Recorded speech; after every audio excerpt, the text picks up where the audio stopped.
আমরা ক্লাসের লেকচার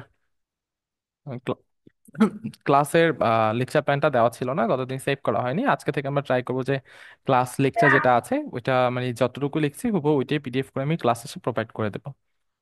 আচ্ছা, সো আমরা আমাদের আহ, জি। হ্যাঁ, প্রায় আরেকটা কথা, সেটা হচ্ছে ক্লাস রেকর্ডটা কি আমাদেরকে প্রোভাইড করা হবে? ক্লাস রেকর্ড আমরা আমাদের জাস্ট একটা মিনিট, হ্যাঁ।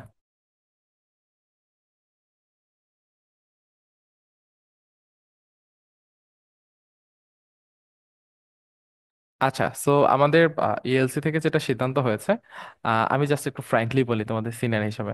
আচ্ছা, ধরো আমি ক্লাস রেকর্ডটা প্রোভাইড করলাম বা ইএলসি থেকে ক্লাস রেকর্ডটা প্রোভাইড হলো, অ্যান্ড আমরা যেহেতু ছাত্র আমাদের একটা প্রবণতা থাকে ফাঁকি দেওয়া।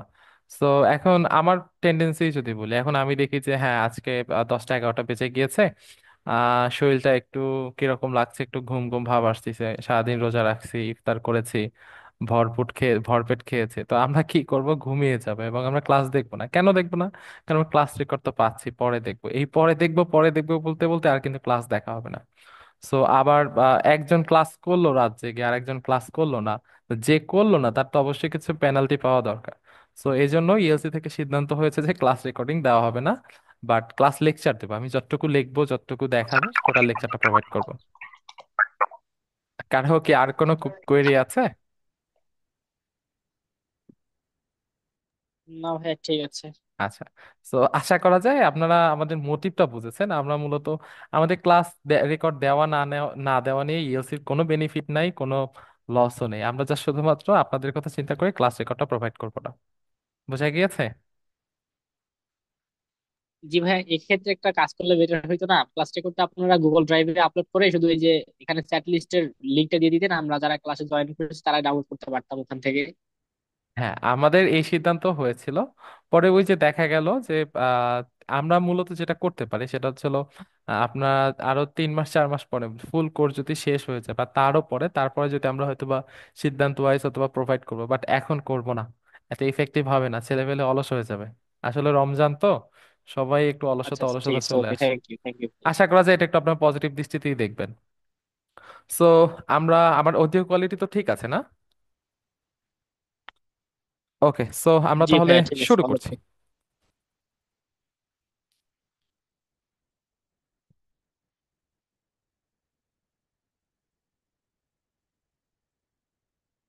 আচ্ছা, আমার স্ক্রিন কি দেখা যাচ্ছে? জি, দেখা যাচ্ছে। হ্যাঁ, দেখা যাচ্ছে। সো আমরা লাস্ট ক্লাসে গ্রুপ 1 পড়েছিলাম, সেখানে অলমোস্ট 30টার মতো শব্দ ছিল। আমরা ছোট ছোট ট্রিক্স দিয়ে নেমোনিক্সের সাহায্যে পড়েছিলাম, এবং আমি অলমোস্ট 25টা বা 26টার মতো দেখিয়েছি, বাকিগুলো দেখেছি।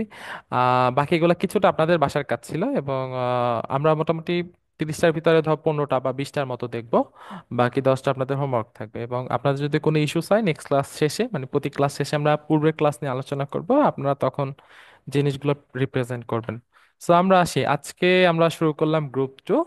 আচ্ছা, সো আমার স্ক্রিন তো দেখা যাচ্ছে না? সো এখানে আমরা যদি আসি, আমাদের একদম প্রথম শব্দটাই হচ্ছে অ্যাডাল্টারেট। অ্যাডাল্টারের অর্থ হচ্ছে হলো, এটা খুবই কমনলি ইউজ হয়। সো এটার মানে হচ্ছে হলো ভেজাল মিশানো বা ভেজাল মিশ্রিত করা বা দূষিত করা। সো যেমন পানি দূষিত হয়ে যাচ্ছে, তাহলে এখানে আমরা অ্যাডাল্টারেট ইউজ হতে পারে। অথবা দেখা যায় কি বাজারে নিত্য প্রয়োজনীয় দ্রব্য কি থাকে, ভেজাল থাকে, ওষুধে ভেজাল থাকে। সো এই সকল কেসে হচ্ছে আমাদের এই শব্দটা ইউজ হয়। সো এখানে আমাদের কি বলা হয়েছে, আমাদের ওয়াটার সাপ্লাইতে কেমিক্যালের কারণে কি হচ্ছে, ওয়াটার সাপ্লাইটা দূষিত হয়ে যাচ্ছে। তো আমরা যদি একটু আসি, হ্যাঁ, আহ অ্যাডাল্টারেট, কারো মাথায় কি এই রিলেটেড কোনো নেমোনিক্স মাথায় আসতেছে? আচ্ছা, এই শব্দটা দেখো তো, প্রথম সেকশনটা আমরা যদি ভাঙি, অ্যাডাল্ট, প্রাপ্তবয়স্ক, তাই না? আচ্ছা, তো আমি যদি একটু বলি, প্রাপ্তবয়স্ক লোকজন যত রকম অকাজ কুকাজ যত রকম কিছু আছে, এই প্রাপ্তবয়স্ক লোকরাই কিন্তু করে, বুঝছো? একটা বাচ্চা কোনোদিন একটা উল্টাপাল্টা কাজ করে না। সো তার মানে আমাদের সমাজ যে দূষিত হয়, সমাজ যে নষ্ট হয়, এর জন্য মূলত দায়ী হচ্ছে অ্যাডাল্ট লোকরাই, প্রাপ্তবয়স্ক লোকরাই। একটা অপ্রাপ্ত ছেলে 4 5 বছর 3 বছর, সে সমাজে খুব একটা বাজে ইম্প্যাক্ট রাখতে পারে না। তাহলে আমরা যদি একটু ভাবি যে অ্যাডাল্ট বা প্রাপ্তবয়স্ক লোকরাই সমাজে ব্যাড ইম্প্যাক্ট ফেলে, তার মানে সমাজের যখন ব্যাড ইম্প্যাক্ট ফেলে তখন কি হয়, সমাজ দূষিত হয়ে যায়, বা সমাজে যে মেইন যে আইডিওলজি সেটা কি ভেজালে মিশ্রিত হয়ে যায়। সো তাহলে এটা আমরা রিলেট করতে পারতেছি ভেজাল মিশ্রিত করা বা দূষিত করা অথবা ইমপিউর করা।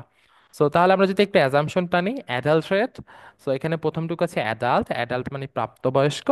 সমাজে যত রকম অকাজ কুকাজ দূষণ সৃষ্টি করা এটা মূলত প্রাপ্তবয়স্ক লোকরাই করে। চুরি টুরি যাই বলো সবই প্রাপ্তবয়স্ক লোকরাই করে মোস্ট অফ দ্য কেসে। সো তার মানে তারা কি করতেছে, সমাজকে দূষিত করতেছে। সো যাতে আমরা রিলেট করি অ্যাডাল্টারেট মানে দূষিত করা অথবা ভেজাল মিশ্রিত করা। সো কারো কি এটুকুতে কোনো সমস্যা আছে বা অন্য কোনো নিউমেরিক্স মাথায় আসতেছে?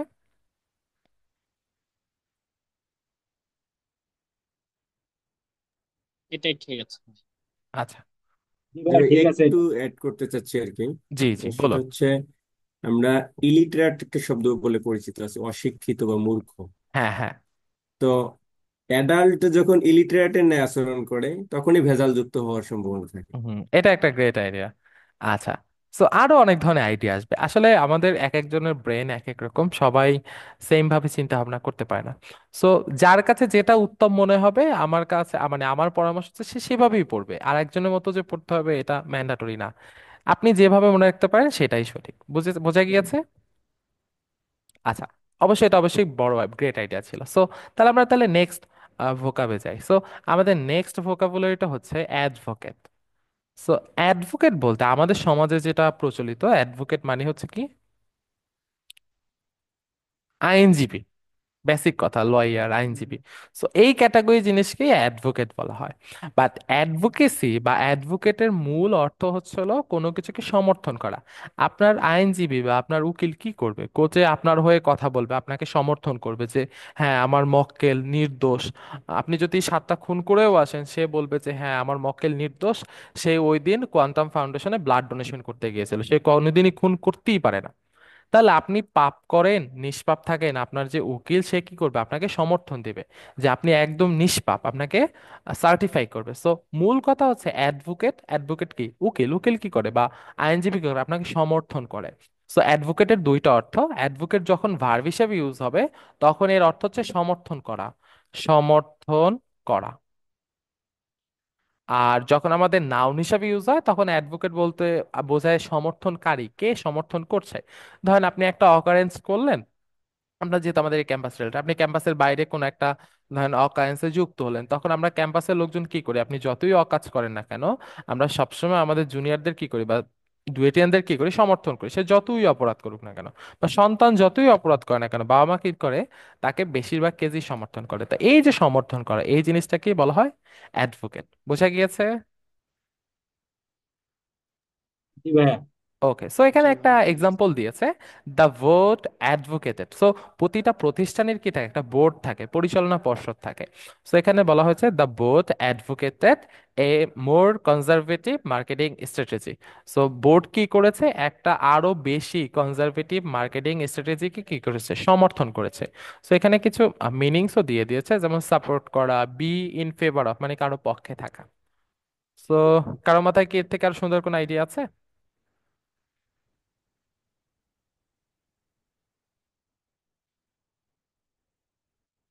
ওকে। সো তাহলে আমরা নেক্সট ওয়ার্ডে চলে যাই। আচ্ছা। নেক্সট ওয়ার্ডে যদি আসি, নেক্সট ওয়ার্ড হচ্ছে অ্যাগ্র্যান্ডাইজ। সো এটা যদি আমরা একটু ভাঙি, সে দেখো তো এখানে প্রথম যে জিনিসটা সেটা হচ্ছে কি AGGRA। তো এটার আমরা কি বলতে পারি, আগ্রা বলতে পারি।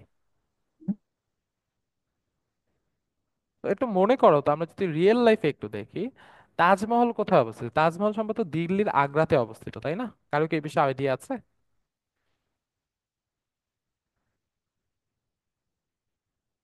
জি ভাই। এ ভাই, তাজমহল সম্ভবত দিল্লির আগ্রাতে অবস্থিত, মানে আমি যেটা মনে রেখেছি। তাহলে আগ্রাতে কি করলো, এই যে তাজমহলটা এত গুরুত্বপূর্ণ, মানে এত গুরুত্ব দিয়ে এক ভদ্রলোক তার ওয়াইফকে মানে পছন্দ করে বা ওয়াইফের জন্য বানালো, তার মানে তার কাছে তার ওয়াইফ অবশ্যই কি ছিল, ইম্পর্টেন্ট ছিল। তাহলে ইম্পর্টেন্ট যেহেতু ছিল তার মানে কি গুরুত্ব ছিল। সো অ্যাগ্র্যান্ডাইজ অর্থ হচ্ছে হলো গুরুত্ব বৃদ্ধি করা, গুরুত্ব বৃদ্ধি করা। সো ধরো এক লোক কি করলো, আমাদের সোসাইটিতে যেটা কমন যে একদম তথাকথিত বাঙালি তারা কি করে, একটা ওয়াইফ আছে, তারপরে কি করবে, তারা আরেকটা বিয়ে করবে, এবং সেকেন্ড যখন ওয়াইফ আসবে বাড়ি, তখন কি করবে, সে আস্তে করে প্রথম ওয়াইফ থেকে বাদ দিয়ে সেকেন্ড ওয়াইফের দিক ঝুঁকে যাবে। তাহলে কি হচ্ছে, আমাদের সেকেন্ড ওয়াইফের কি সংসারে, ফ্যামিলিতে গুরুত্ব বৃদ্ধি পাচ্ছে, তাই না? তাহলে এই যে জিনিসটা, এই জিনিসটাকে বলা হয়েছে অ্যাগ্র্যান্ডাইজ বলা হয়েছে। আমরা যদি একটু আসি, কেউ একজন ড্র করছেন, একটু দয়া করে করবেন না এটা। সো আমার তাহলে অ্যাগ্র্যান্ডাইজ অর্থ হচ্ছে গুরুত্ব বৃদ্ধি করা, হ্যাঁ, গুরুত্ব বা সক্ষমতা বৃদ্ধি করা, গুরুত্ব বৃদ্ধি করা। বোঝা গিয়েছে? সো এখানে এরা যেটা বলা হচ্ছে অ্যাগ্র্যান্ডাইজ অর্থ, অর্থ হচ্ছে ইনহ্যান্স। ইনহ্যান্স মানে কি, বৃদ্ধি করা, অ্যাম্প্লিফাই করা ওয়ান্স কারো পাওয়ার অর স্ট্যান্ডিং। সো এখানে যেটা বলা হয়েছে, Roman leading man never fast on an, যাই হোক, এখানে একটা এক্সাম্পল বলা হয়েছে। সো আমরা যদি আবার একটু রিপিট করি, অ্যাগ্র্যান্ডাইজের প্রথম অক্ষর হচ্ছে আগ্রা বা আগ্রা। আগ্রা মানে হচ্ছিল দিল্লির আগ্রাতে হচ্ছিল তাজমহল অবস্থিত, সেই জায়গাটা অবশ্যই গুরুত্ব কি বেশি। তার মানে অ্যাগ্রান্ডাইজকে যদি আমরা রিলেট করি আগ্রার সাথে, তার মানে কি গুরুত্ব বৃদ্ধি করা।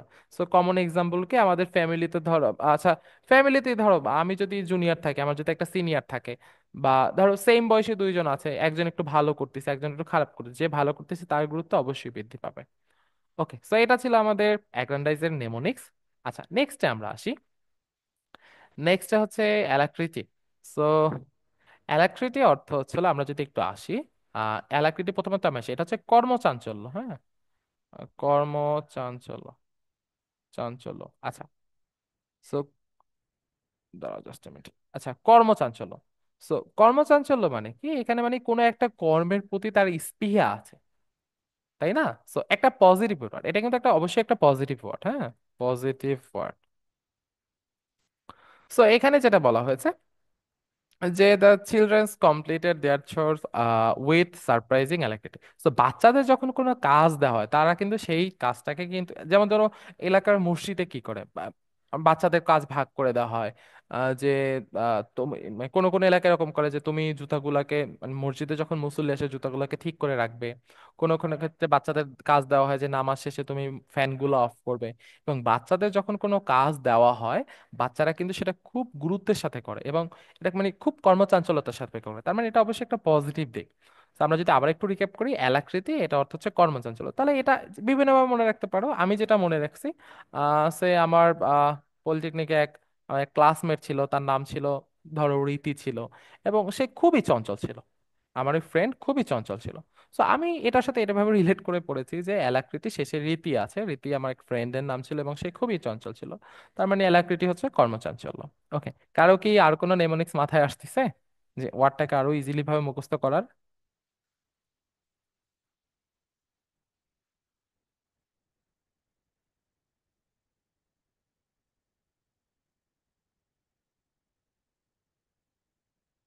আচ্ছা, তো আমার কথা তো শোনা যাচ্ছে না, আপনাদের কোনো রেসপন্স আসতেছে না, তো সবাই মিউট করে, আমি এই জন্য জি বলতেছিলাম। ভাই, সব আপনার কথা ভালো আচ্ছা, জি শোনা ভাই, যাচ্ছে যে সব। কথা আচ্ছা, শোনা ঠিক যাচ্ছে। আছে, তাহলে আমরা নেক্সট ওয়ার্ডে সুস্থ যাই। আছে। ওকে, সো নেক্সট ওয়ার্ড হচ্ছে অ্যাম্বিভ্যালেন্ট। আচ্ছা, অ্যাম্বিভ্যালেন্ট মানে হচ্ছিল, আমরা যদি একটু আসি, এটা হচ্ছিল দ্বিমুখী সিদ্ধান্ত। তাহলে দ্বিমুখী সিদ্ধান্ত কি, আমার ব্যাপারটা হচ্ছে কি, যে ধরো সে ধরো বাংলা ছবি ধরো, বাংলা ছবিতে আমি ছোটবেলায় এরকম একটা ছবি দেখেছি, খুব ছোটবেলায় দেখতাম ফ্যামিলির সাথে, তখন তার এতটা অ্যাভেলেবিলিটি ছিল না। তো আমাদের জনপ্রিয় নায়ক রিয়াজের প্রথম ওয়াইফ ঝড়ের দিনে আসতেছিল, সে বুঝছে তার ওয়াইফ মারা গিয়েছে, এবং সে আরেকটা বিয়ে করছে, এবং দিন শেষে দেখা গেছে তার প্রথম ওয়াইফ ফেরত চলে আসছে। এখন সে চিন্তায় পড়ে গেছে সে কোন ওয়াইফ রেখে কার দিকে ঝুঁকবে, কারণ দুইজনই তার কাছে গুরুত্বপূর্ণ। তাহলে এই যে একটা দ্বিমুখী সিদ্ধান্তে ভোগা, আমার কাছে দুইটাই সঠিক মনে হচ্ছে। দ্বিমুখী অবস্থান, আমি কোনো একটা ডেস্টিনেশন ফিক্সড করতে পারতেছি না। যেমন সে এই জায়গার কনটেক্সট ভাবে, এডমিশনে যখন ছেলেপেলে আসে, যখন শর্টে যখন চান্স না হয়, তখন ছেলেপেলে দ্বিমুখী সিদ্ধান্ত ভোগে, সে লং দিবে নাকি জব প্রিপারেশনে যাবে। এই যে একটা দ্বিমুখী সিদ্ধান্তের সহ অবস্থান, এই কন্ডিশনটাকে বলা হয় অ্যাম্বিভ্যালেন্ট অবস্থা বলা হয়।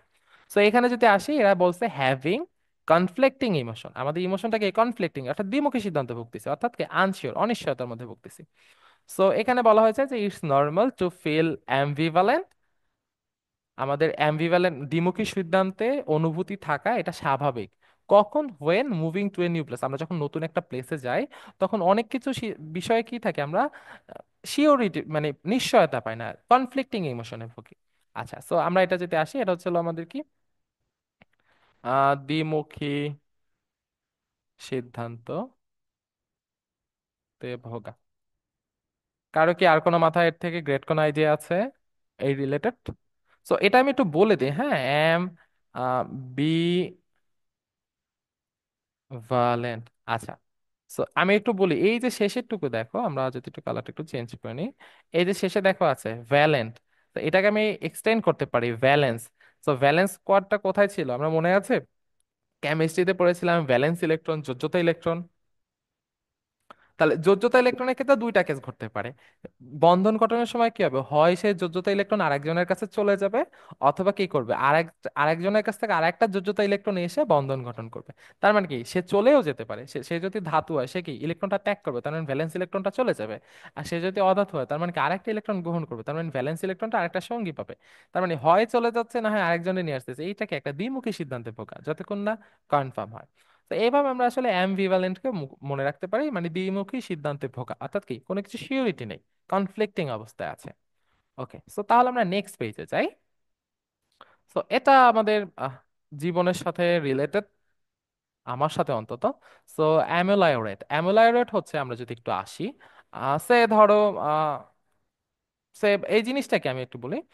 এটার অর্থ বলা হয়েছে টু মেক। আচ্ছা, একটা জিনিস খারাপ অবস্থায় আছে, হ্যাঁ, মানে খারাপ অবস্থা থেকে, খারাপ অবস্থা হতে, অবস্থা হতে ভালোর দিকে যাওয়া, ভালোর দিকে যাওয়া। আচ্ছা, সো এটাকে বলা হয় to make something bad better. আচ্ছা, ব্যাপারটা কি, ধরো আমার সিজি 2.50 ভার্সিটিতে, তার মানে এর সিজির অবস্থা ভয়াবহ রকম খারাপ।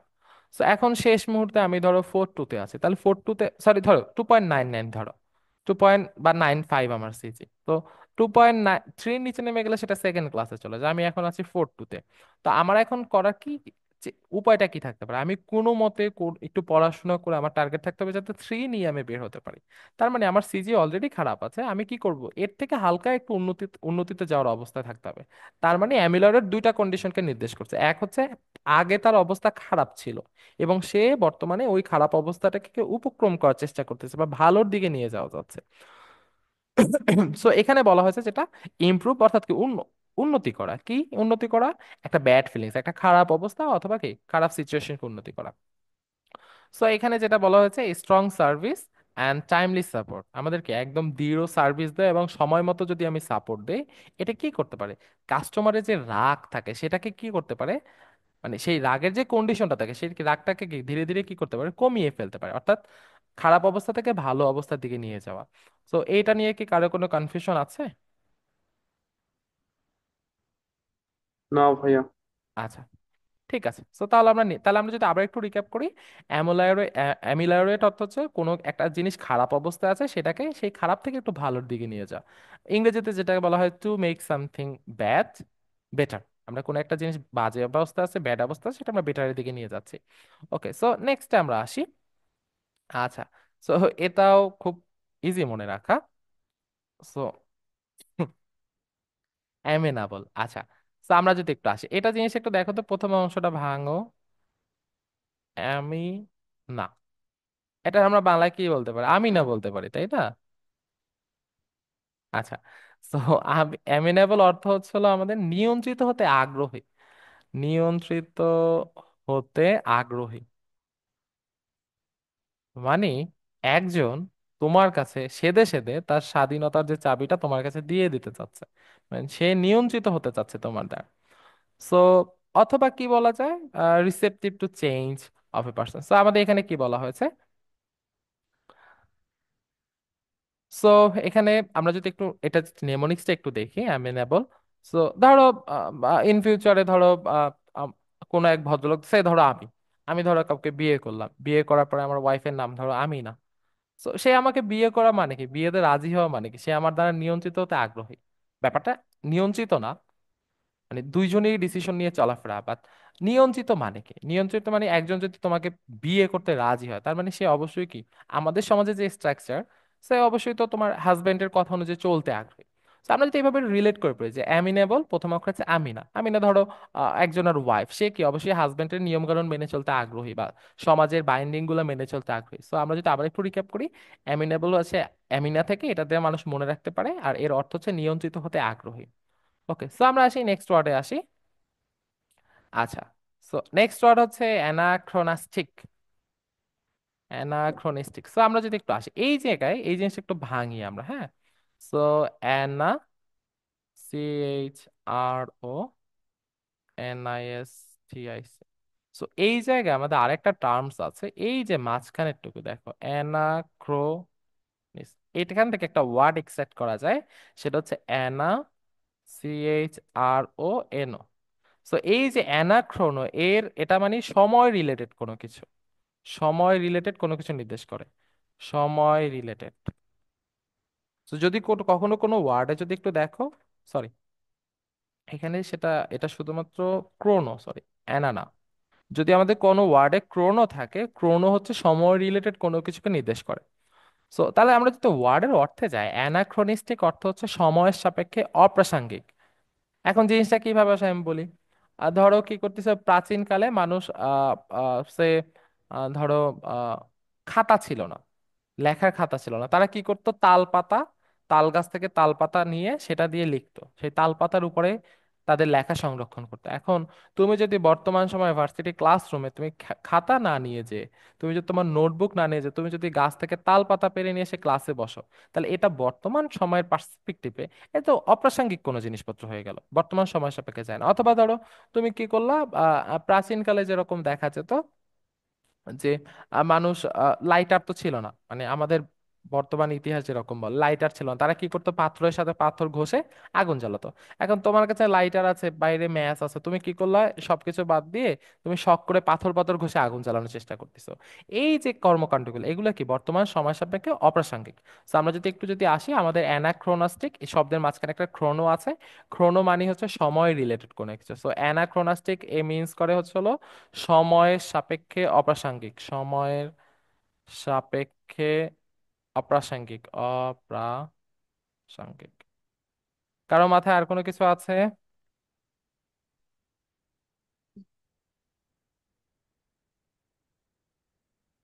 আচ্ছা, আর কোনো কিছু নেই, ঠিক আছে। তো আমরা নেক্সট যাই। আহ সিএসসির কে কে আছো, একজন একটু রেসপন্স করো তো। সিএসসির কেউ নেই তোমাদের মাঝখানে? জি ভাইয়া। আচ্ছা, তুমি আমাকে একটু বলো, একটা সফটওয়্যার তোমরা ইউজ করছো অডিও এডিট করার সময়, অডাসিটি, এটা নাম শুনেছো? না ভাইয়া, এগুলো শুনি নাই। অডাসিটির নাম শুনি? অডিও প্রসেসিং এর ক্ষেত্রে একটা সফটওয়্যার ইউজ হয়। আচ্ছা, কেউ কি শুনেছো এই রিলেটেড সফটওয়্যারের নাম?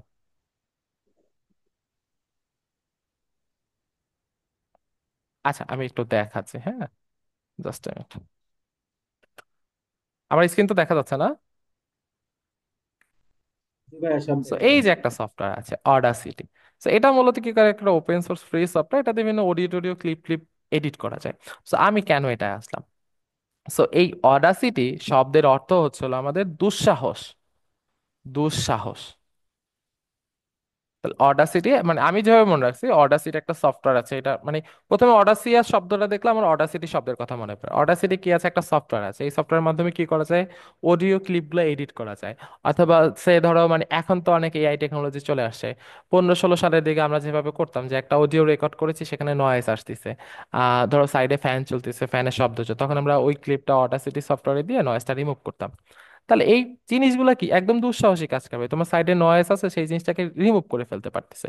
সো মূলত অডাসিটি শব্দ অর্থ দুঃসাহস। এখন এই অডাসিয়াস শব্দ অর্থ কি, যে অডাসিটি মেনটেন করে তাকে অডাসিয়াস বলা হয়। তার মানে অডাসিয়াস মানে হচ্ছে দুঃসাহসী, দুঃসাহসী। আচ্ছা, সো এখানে যেটা বলা হয়েছে, এখানে একটা অর্থ দিয়েছে আনএফ্রেইড অফ রিস্ক। সো এখানে আমাদের একটা সেন্টেন্সে বলা হয়েছে যে ইলন মাস্ক তা কি করছে, তার অডাসিয়াস প্ল্যান, দুঃসাহসী প্ল্যান গুলাকে কি করছে, সে বাস্তবায়ন করেছে। For a city on Mars, সে কি করছে, মঙ্গল গ্রহে একটা শহর বানাতে যাচ্ছে। তার চিন্তা ভাবনা এরকম, এটা একটা দুঃসাহসী প্ল্যান, যে কেউ এরকম তো রিস্ক নিতে চাইবে না। তো আমরা যদি আবার একটু রিক্যাপ করি, অডাসিয়াস শব্দটা রিলেটেড অডাসিটির সাথে। অডাসিটি অর্থ দুঃসাহস। তাহলে যে দুঃসাহসী কাজ কারবারি করে সেই হচ্ছে অডাসিয়াস, তার মানে অডাসিয়াস হচ্ছে দুঃসাহসী। আচ্ছা, সো এটা নিয়ে আর কারো কি কোনো মাথায় কোনো নেমোনিক্স আসতেছে? নেই? আচ্ছা, ঠিক আছে, আমরা তাহলে নেক্সট ওয়ার্ডে যাই, হ্যাঁ। সো এইখানে দেখো ওয়ার্ডটা হচ্ছে, আচ্ছা এটা তোমরা একটু পড়বা, হ্যাঁ, এটা আমরা পড়াবো না। এটা অর্থ হচ্ছে হলো লোভ করা, ধন সম্পদের দিকে আগ্রহী হওয়া। আচ্ছা, আমরা যেটা পড়বো ব্যানাল। আচ্ছা, সো তোমরা এই জিনিসটা দেখো, এটা হচ্ছে ব্যানাল। সো এটা যদি আমি একটু ভাঙি, দুইটা সেকশন পাই না? আচ্ছা, সো ব্যান মানে কি? আমার একটা একটা কথা ছিল। বলেন। জি, বলতেছি এই যে ওয়ার্ডের সাথে নিচে যে সিনোনাইম গুলো লেখা আছে, এটা কি ওই ওয়ার্ডটার সিনোনাইম গুলো লেখা আছে না হ্যাঁ হ্যাঁ, স্পেসিফিক? ওই ক্যাটাগরি আমরা একটু আসতেছি, গতদিন আমরা ইনসিপিড পড়েছিলাম না? জি জি। আচ্ছা, ইনসিপিড পড়েছে, ওই রিলেটেড আমরা আসতেছি জিনিসগুলা। আচ্ছা, ওইটা হচ্ছে সিনোনিমস গুলা, পারলে পড়বে, নট ম্যান্ডাটরি। আচ্ছা, ব্যানাল, তো ব্যানান ওয়ার্ডটাকে যদি আমরা একটু ভাঙি, দেখো ব্যান, ব্যান মানে কি? নিষিদ্ধ করা, তাই না? নিষিদ্ধ করা, নিষিদ্ধ করা। আচ্ছা, ওই অল রিলেটেড কি? এ ডাবল এল, অল মানে কি? সব।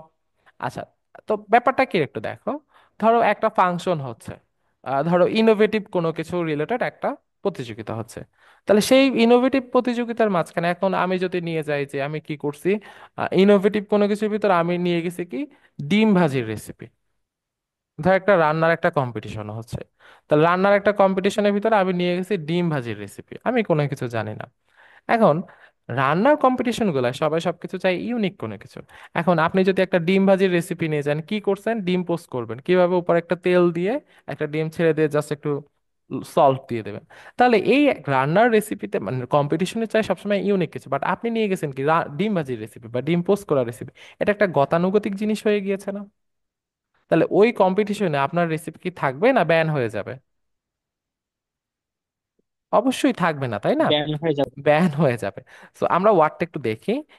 ব্যানাল, এটা ভাঙলে পাই ব্যান অল। কেন সবকিছু ব্যান করে যাবে? যখন সেটা কি গতানুগতিক হয়ে যাবে, হ্যাঁ। গতানুগতিক, গতিক, বোঝা গেছে? তো আমরা যদি আবার একটু রিক্যাপ করি, ব্যানাল এই শব্দটাকে ভাঙলে পাই আমরা হচ্ছে হলো ব্যান অল। কখন ব্যান করে দিবে সবাইকে? যখন সেটা কি গতানুগতিক হয়ে যাবে। এখন আপনি চলে গেছেন কি একটা রিসার্চ কনফারেন্সে গিয়েছেন, তাহলে রিসার্চ কনফারেন্সে কি নতুনত্ব কোনো কিছু, এখন আপনি করলেন কি অনলাইন থেকে আরেকজন একটা পেপার ডাউনলোড করে সেটা নিয়ে উপস্থাপন করে দিয়েছেন। অথবা ধরেন এরকম আছে যে মানুষ এখন মঙ্গল গ্রহে যাওয়া নিয়ে গবেষণা করতেছে, আপনি আপনি এখন একটা রেডিও ডিভাইস বানানোর নিয়ে গবেষণা করতেছেন। তাহলে একটা গতানুগতিক জিনিস হয়ে গেল, এই জিনিস তো পাবলিক এখন খাবে না, বা এই জিনিস মার্কেটে চলবে না, তাহলে কি করবে? ব্যান করে দেবে। তো আমরা যদি একটু আসি, ব্যানাল অর্থ গতানুগতিক। এখন এটা আমি গত ক্লাসেই বলেছিলাম, ইংরেজি ওয়ার্ডের অর্থ ফিক্স না, কনটেক্সট টু কনটেক্সট ভ্যারি করে। সো এখন গতদিন আমরা একটা শব্দ পড়েছিলাম, সেটা হচ্ছে ইনসিপিড, মনে আছে? আচ্ছা, ইনসিপিডের একটা সিনোনিম হচ্ছে ভ্যাপিড। এদের অর্থ কি ছিল? নিরস ছিল, মনে আছে আমি বলেছিলাম নিরস। নিরস মানে কি? যার কোনো রস কস নেই। আচ্ছা, রস মানে আমাদের আমাদের জিনিসটা কি? জিনিসটা আমাদের আই ক্যাচিং হয় না, একদম গতানুগতিক মনে হয়। তাহলে আমরা কি বলতে পারি? যাহাই ইনসিপিড, তাহাই ব্যাপিড, তাহাই ব্যানাল, বলা কি যায়? একই ক্যাটাগরি না? নিরস, কখন জিনিসটা নিরস? এখন আমি একটা জিনিস সবসময় দেখে দেখে অভ্যস্ত, সেই জিনিসটা তার আমার কাছে আকর্ষণীয় মনে হবে না। আর আকর্ষণীয় যে যে জিনিস মনে না হয় সেটা কি? নিরস জিনিস, অথবা কি বলা যায়? গতানুগতিক বলা যায়। সো এই ক্ষেত্রে আমরা বলতে পারি এই যে গতদিন যেটা বলেছিলাম ইনসিপিড, তারই সিমিলার ওয়ার্ড হচ্ছিল ভ্যাপিড, এবং তারই আরেকটা সিনোনিম হচ্ছে আমাদের ব্যানার। বোঝা গিয়েছে? কারো এটুকুতে কোনো কোশ্চেন জি আছে ভাই। যতটুকু পড়িয়েছি? আচ্ছা, ঠিক আছে। আচ্ছা ঠিক আছে, তাহলে আমরা নেক্সট ওয়ার্ডে যাই। আচ্ছা, এটা খুবই একটা ইম্পর্টেন্ট ওয়ার্ড, বেনিন। জিটা উজ্জ থাকবে, জি উচ্চারণ হবে না। আচ্ছা, বেনিন। আচ্ছা, সো আমরা যেটা আসি বে, এটার কোনো শর্টকাট আমার কাছে নেই, বাট ওয়ার্ডটা খুব ইম্পর্টেন্ট। আচ্ছা, এটার মানে হচ্ছে হলো বিপজ্জনক নয় এমন, হ্যাঁ, বিপজ্জনক নয় এমন। আচ্ছা, এটা ইউজ হয় মূলত মেডিকেল পারপাসে, রোগের ক্ষেত্রে, রোগের কনটেক্সটে ইউজ হয়। সো ধরো আহ একজনের করোনা হয়েছে, তো করোনাটা কি অবশ্যই বিপজ্জনক রোগ ছিল, তাই না? তাহলে আমরা কি বলতে পারি? কোভিড-19 ওয়াজ এ, কি বলতে পারি, কোভিড-19 ওয়াজেন্ট এ বিনেন ডিজিজ, মানে বিপজ্জনক রোগ। কিন্তু একজন যদি একদম নর্মাল ঠান্ডা কাশি লাগে, জ্বর লাগে, কোল্ড অ্যান্ড ফিভার হয়, তাহলে এটা তো কোনো বিপজ্জনক জিনিস না। তাহলে ওই কনটেক্সটে আমরা কি বলতে পারবো? যে cold and fever is a benign condition আর বিনেন ডিজিজ। তো এখানে যেটা বলা হচ্ছে হার্মলেস, অর্থাৎ একটা ক্ষুদ্র effect, having a little effect বলা হয়েছে। সো এখানে যেটা বলা হয়েছে, একটা এক্সাম্পল দিয়েছে, ডিসপাইট কজিং সাম ইনিশিয়াল ডিসকমফোর্ট, শুরুতে কিছুটা কি আমাদের ডিসকমফোর্ট ফিল হলেও দ্য প্রসেস ইজ বেনিন, মানে এই যে প্রসেসটা কি আমাদের বিপজ্জনক না, একদম সোজা, ক্ষতিকারক না। সো আমি আবারও বলে দিচ্ছি, এই ওয়ার্ডটা মূলত আমাদের রোগের ক্ষেত্রে ইউজ হয়। আমরা যদি একটু দেখি তোমাদের সে, আমি দেখাই, বেনেন ডিজিজ, এই যে আমাদের এখানে চলে আসে, এই যে বেনিন টিউমার, একটা টিউমার যেটা বিপজ্জনক নয়। অনেক ধরনের কেস আছে, যেমন এই যে বেনিন ডিজিজ। আমি আবারও বলে দিচ্ছি, এই শব্দটা মূলত মেডিকেল পারপাস ইউজ হয়। মেডিকেল পারপাসে কোনগুলা? ধরো এখন ধরো আমি একটা কথা বলি, একজনের ব্রেন টিউমার হচ্ছে, আর আরেকজন একটা টিউমার হয়েছে ধরো সে মাংসপেশিতে, পায়ে। এখন পায়ের মাংসপেশির টিউমারটা এমন ভাবে হয়েছে যে এটা খুব একটা ক্ষতিকর না, সে লাইফ টাইম চলাফেরা করতে পারবে। অপরদিকে একজনের মাথায় টিউমার হচ্ছে, এটা অবশ্যই ক্ষতিকর। তাহলে এই যে পায়ের টিউমারটাকে আমি যদি প্রকাশ করতে চাই, তাহলে এর আগে আমি একটা অ্যাডজেক্টিভ ইউজ করতে পারি যে it's a Benin tumour, that means কি এটা কি বিপজ্জনকটা। আচ্ছা, এটা আমি আবারও বলে দিচ্ছি, এটা মেডিকেল পারপাসে সবচেয়ে বেশি ইউজ হয়। আচ্ছা, নেক্সটে এই শব্দটা আমি একটু বলি, ব্রেজেন অর্থ হচ্ছে হলো অসংযত, হ্যাঁ, অসংযত, অসংযত, এটা নিচে একটু পড়বা। আচ্ছা, এরপর আসি খেলুনি। আচ্ছা, এখানে এমটা উজ্জ থাকবে, হ্যাঁ, সিমিলারলি আমি যদি একটু আসি, খেলুনি, আচ্ছা, CALUMNY, এমটা উজ্জ থাকবে। আচ্ছা, তো প্রথমটুকুতে আমরা যদি একটু দেখি, প্রথমটুকু আমরা কি পাই? CALUMN। আচ্ছা, এই এটাকে যদি আমি ও বানাই দিই, কি পাই? COLUMN পাই। আচ্ছা, এটা কি হয়ে যায়? কলাম হয়ে যায় না? জি ভাই। আচ্ছা, সো কলাম জিনিসটাকে আমি একটু বলি। আচ্ছা, কলাম, এখন কেউ যদি বলে, হ্যাঁ ইমরান, তুমি ওখানে খাম্বার মতো কেন দাঁড়িয়ে আছো, তাহলে এটাকে আমাকে একটা কটূক্তি করে কথা বলা হলো না? আমাকে একটা টিটকারি করে কথা বলা হলো না? আমার প্রতি একটা অপবাদ দেওয়া হলো না? যে এই লোকটা এখানে খাম্বার মতো দাঁড়িয়ে আছে, এরকম অনেকে বলে, প্রত্যন্ত অঞ্চলে কোনো কোনো এলাকায় এরকম বলে। সো এই যে জিনিসটা, তাহলে এই যে খলাম, খলাম থেকে আমাদের এখানে আমরা রিলেট করতে পারি খেলনি। সো খেলনি অর্থ হচ্ছে হলো অপবাদ দেওয়া, হ্যাঁ, খেলনি অর্থ হচ্ছে অপবাদ দেওয়া, অপবাদ। So, অপবাদ বললে চলো, অপবাদ দেওয়া। তো আমরা যদি একটু আসি, খেলনি, খেলনির সাথে প্রথমটুকু হচ্ছিল খেলন। সো এই এর এ যদি আমি ও বানাই দিই, আমি পাই খলাম। খলাম মানে খাম্বা। তো মানুষ দ্বারা যদি বলে তুমি একটা খাম্বা, বা এটা সামথিং বোকার রিলেট করতে ইউজ হয়, তাহলে কারো যদি খাম্বা বলে, এটা কি তার উপর তো একটা অপবাদ দেওয়া হলো, তাকে টিটকারি মারা হলো। সো আমরা রিলেট করে যদি পড়ি, আমরা নেমোনিক্স হিসাবে যে খেলনি আমরা রিলেট করতে পারি কলামের সাথে। কাউকে যদি ইন্ডিভিজুয়ালি কলামের সাথে কম্পেয়ার করা হয়, তার মানে সেটা কি তার উপরে অবশ্যই একটা অপবাদ দেওয়া হয়। সো খেলনি হচ্ছে অপবাদ দেয়া বা অপবাদকে নির্দেশ করে। বোঝা গিয়েছে? ওকে। জি সো ভাই। তাহলে আমরা নেক্সট ভোকাবুলারিতে যাই। আচ্ছা, ক্যান্ডিড। সো আমরা সোশ্যাল মিডিয়ায় এখন এই জিনিসটা উঠে গেছে, অথবা আমাদের গেমও খেলেছি, ক্যান্ডি ক্রাশ সাগা। সোশ্যাল মিডিয়ায় বলে না ক্যান্ডিড, একটা ডিপি আপলোড করেছে ক্যান্ডিড আকারে। সো ক্যান্ডিড অর্থ হচ্ছে মন খোলা। তাহলে এই জিনিসটা কোন কনটেক্সটে ইউজ হয়?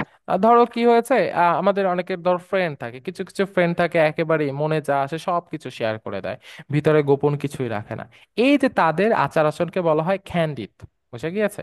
মানে ভিতরে কোনো কিছু চাপাচাপি নেই, যা আছে সব বলে দেয়। সো এরা এখানে যেটা বলা হয়েছে, একটা এক্সাম্পল দেখো, বলেছে অনেস্টি ইজ ইম্পর্টেন্ট, সততা অবশ্যই গুরুত্বপূর্ণ, but don't be too candid, খুব বেশি মন খোলা হয়েও না ইন জব ইন্টারভিউ। তার মানে বলছে কি, সততা অবশ্যই গুরুত্বপূর্ণ, বাট চাকরির ইন্টারভিউতে কখনোই খুব বেশি মন খোলা হওয়া উচিত না। যে আগের কোম্পানিতে কত টাকা স্যালারি পেতা, আগের কোম্পানিতে কিভাবে গ্যাঞ্জাম বাজছে, আগের কোম্পানি চাকরি কেন ছেড়ে দিয়েছে, এগুলো সবসময় একটু মিনিমাইজ করে বলতে হয়, সবকিছু একদম ফ্রিকুয়েন্টলি বলা যায় না।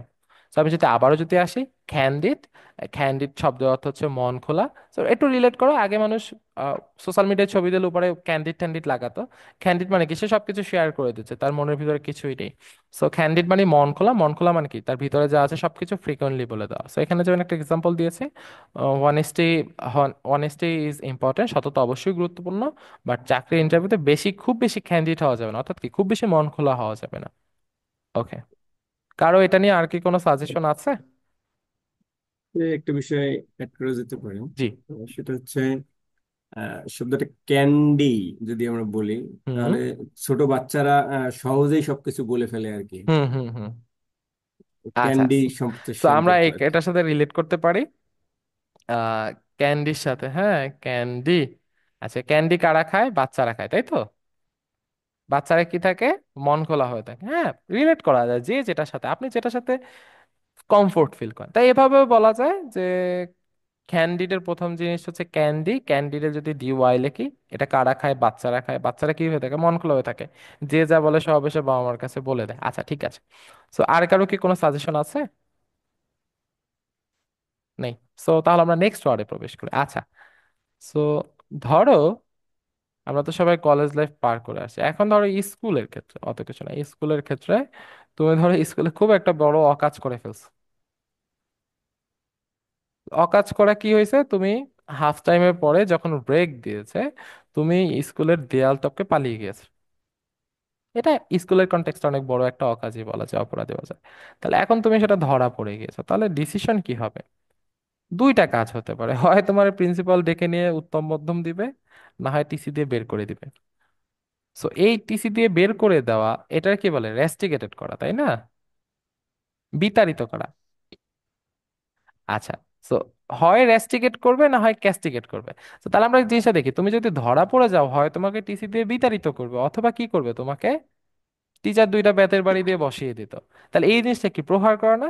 তাহলে রেস্টিকেট মানে কি? বিতাড়িত করা বা বাদ দেওয়ার। ক্যাস্টিকেট মানে হচ্ছে প্রহার করা, প্রহার করা।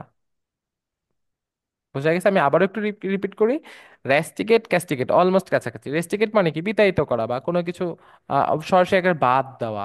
আমাদের যেমন এখানে যেরকম করে কি, আমাদের সাসপেন্ড করে দেয়।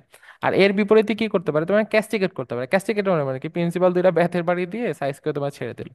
আচ্ছা, সো এখানে যেটা বলা হয়েছে যে the entire country castigated the governor for his ill time. আচ্ছা, ইল টাইম মানে কি? অসময়ের মন্তব্য, হ্যাঁ।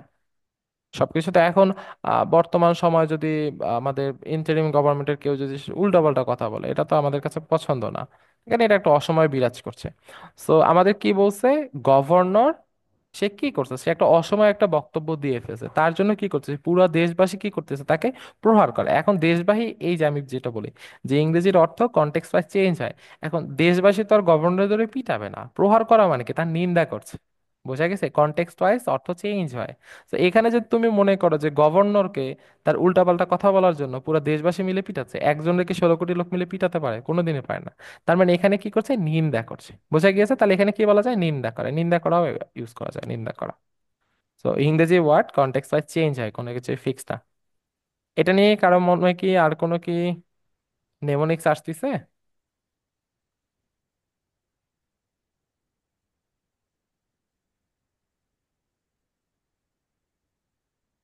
আচ্ছা, কারো মনে নেই?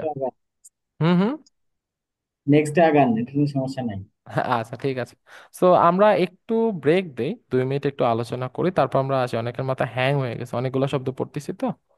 আচ্ছা ঠিক আছে, জাস্ট এ মিনিট। সো তাহলে আপনারা বলেন আপনাদের কি অবস্থা? আমরা অনেকগুলো ওয়ার্ড আজকে পড়ে ফেলছি, অলমোস্ট 15টা, আমরা আরো কিছু পড়বো। সো আমরা একটু ব্রেক নেই, 2-4 মিনিট, অন্য কিছু বিষয়ে আলোচনা করি। আমি একটু বলি, লাস্ট দিন ওয়ার্ডগুলো পড়া নিয়ে কে কে প্রবলেম ফেস করেছেন?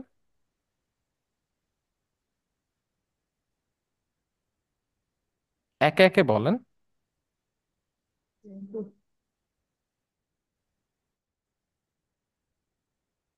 আমাদের গতদিন 30টা ওয়ার্ড পড়া নিয়ে কি কেউ কোনো ইস্যু ফেস করেছেন? জি ভাইয়া, একটু সমস্যা হয়েছে। কি সমস্যাটা সমস্যা? হচ্ছে প্রতিটা প্রতিটা ওয়ার্ডের শেষে যে লাইনের যে এক্সাম্পল গুলো ছিল না, জি জি। বাট ওই কিছু কিছু এক্সাম্পল, মানে কিছু কিছু ওয়ার্ড গুলো এমন ওয়ার্ড ইউজ করা হয়েছে এক্সাম্পলে, যেগুলো মিনিং গুলো আমাদের কিছু জানা নাই, তার কারণে ফুল মানে প্রনাউন্সিয়েশনটা করার পর আচ্ছা মিনিং আচ্ছা করতে আচ্ছা। পারতেছি না। আচ্ছা আমি বলি, এখন তো সবার হাতে স্মার্টফোন আছে। এই ওয়ার্ডটা দিয়ে গুগলে সার্চ দিবেন, অথবা ওয়ার্ড দিয়ে তারপর এক্সাম্পল দিয়ে গুগলে সার্চ দিবেন, এবং অ্যাভেলেবেল এক্সাম্পল পাওয়া যায়। ওইটা পড়তে হবে, নট ম্যান্ডাটরি। বুঝে গিয়েছে? বেশি প্রেশার নেওয়া যাবে না। আর একাডেমিক ইংলিশ আহামরি কঠিন না, এখানে আহামরি কিছুই পড়ানো যায়, এগুলো পুরোপুরি একাডেমিকে ইউজ হয়। বুঝে গিয়েছে? আমরা ওই যে বললাম না, আমরা হয়তো মুখস্থ করে পার করে দিই, বা ডুয়েটে চান্স পাওয়ার পরে আমরা যখন সিনিয়র ভাইদের সাথে কথা বলি, বলে যে আরে ব্যাপার না, ইংলিশ কোনো ব্যাপারই না। বাট একাডেমিক্যালি তুমি যদি এক্সপ্লোর করতে চাও, ধরো সে তুমি আইএলটিএস দিবা, তা আইএলটিএস দিলে তুমি সেন্টেন্সের স্ট্রাকচারই তো ধরতে পারবে না তুমি যদি এই ভোকাবুলারি গুলো না জানো। অথবা ধরো তোমার ফিউচার প্ল্যান বড়, তুমি ইউএসএ তে যেতে চাচ্ছ, এখন ইউএসএ তে আমার জিআরই দিতে হবে, মাস্ট বি। এখন জিআরই দিতে গেলে জিআরইর প্যাসেজ গুলা তোমার উচ্চারণ করতেই দাঁত ভেঙে যাবে। তো আমরা তো কিন্তু আহামরি পড়াচ্ছি না, আহামরি কোনো কিছু দিচ্ছি না। আমি পড়েছি না, আমি পড়েছি এই জিনিসগুলা, তোমাদের এএলসি প্রেসিডেন্ট মিঠু পড়েছে, আমরা তো একসাথেই পড়েছি। আমরা জিনিসগুলো কি করতাম, আমরা জিনিসগুলো প্রথমে দেখতাম, প্রথম প্রথম একটু টাফ টাফ মনে হয়, আমরা একদিনে 60টা করে ওয়ার্ড পড়েছি। প্রথম আমরা একটা ওয়ার্ড নিয়ে 1 ঘন্টা আধা ঘন্টা ভাবতাম কিভাবে এই জিনিসটা রিলেট করে পড়তে পারি। কারণ ওই যে আমি যদি মুখস্থ করি সরাসরি, এই জিনিসটা তো আমার মনে থাকবে না। কিন্তু এই যে দেখো, আমি রিলেট করে পড়েছি, আমি সবগুলো জিনিস মনে আছে। সো একটু সময় দাও, এখন তো ফ্রি আছো। এই জিনিসগুলো অনেকটা ইফেক্টিভ হবে। সে ধরো তোমার ফোর্থ ইয়ার এসে মাথায় ভূত উঠলো যে তুমি দেশের বাইরে যাবা। আচ্ছা, দেশের বাইরে যেতে হলে তোমার তো অবশ্যই মিনিমাম ধরো আইএসটা তো লাগবে, তখন তুমি রিডিং ধরতে পারবে না এসব ওয়ার্ড পড়লে। অথবা তুমি একাডেমিক এলে তুমি যদি প্যাসেজ গুলো পড়ো, জিনিসগুলো পড়ো, তুমি বুঝবা না। যেমন আমাদের একটা ওয়ার্ড ইউজ হয়, যারা সিনিয়র আছো তারা জানো, মিটিগেট। MITIGAT, মিটিগেট অর্থ কমানো বা হ্রাস করা। এখন তুমি পড়ে গেছো show me the process of decreasing অমুক, কোনো কিছু কমানোর প্রসেসকে আলোচনা করো বা ব্যাখ্যা করো। এন্ড পরীক্ষায় ঘুরে দিছে show me the process of mitigating অমুক। এখন তুমি তো জানো ডিক্রিজ মানে কমানো, তুমি তো মিটিগেট মানে কমানো জানো না, তুমি ওয়ার্ডও জীবনে দেখো না, তাহলে তুমি পরীক্ষাতে সিকিউ মিস করে যাবা, তাই না? তো বেসিক জিনিসগুলা লাগে। বোঝা গিয়েছে? আচ্ছা, আর কারো কোনো জি ইস্যুস ভাই। আছে? আরেকটা কোশ্চেন ছিল ভাই, জি। যেটা হচ্ছে মানে ওয়ার্ডের শেষে যেমন আপনি ইন্ডিভিজুয়াল ভাবে মিনিং গুলো বলে দিচ্ছেন, মানে স্পেসিফিক একটা ওয়ার্ডের, তো এই ক্ষেত্রে যদি মানে ওই মিনিংটা জাস্ট মানে যে কয়েকটা মিনিং সম্ভব সাইডে যদি ওই মানে রিটেন আকারে থাকতো, তাহলে প্রেজেন্টেশনটা আমাদের একটু বুঝতে ভালো হতো, মানে আচ্ছা পরবর্তীতে ঠিক আছে, যে নোটগুলো আপনি আমরা চেষ্টা প্রোভাইড করবো। করতেছেন আসলে আসলে গ্রুপে। আমিও মানুষ, তো সব জিনিস একসাথে মনে থাকে না। বাট আমি বললাম না, ইংরেজি তুমি দেখবা, তুমি ধরো একটা ওয়ার্ড জানো, একেবারে আহামরি চেঞ্জ হয় না। যেমন আমরা একটু আগে একটা ওয়ার্ড পড়েছি, সে ইনসিপিড। আচ্ছা, ইনসিপিড অর্থ হচ্ছিল, আচ্ছা, অথবা ব্যানাল। ব্যানাল অর্থ মানে কি, নিরস।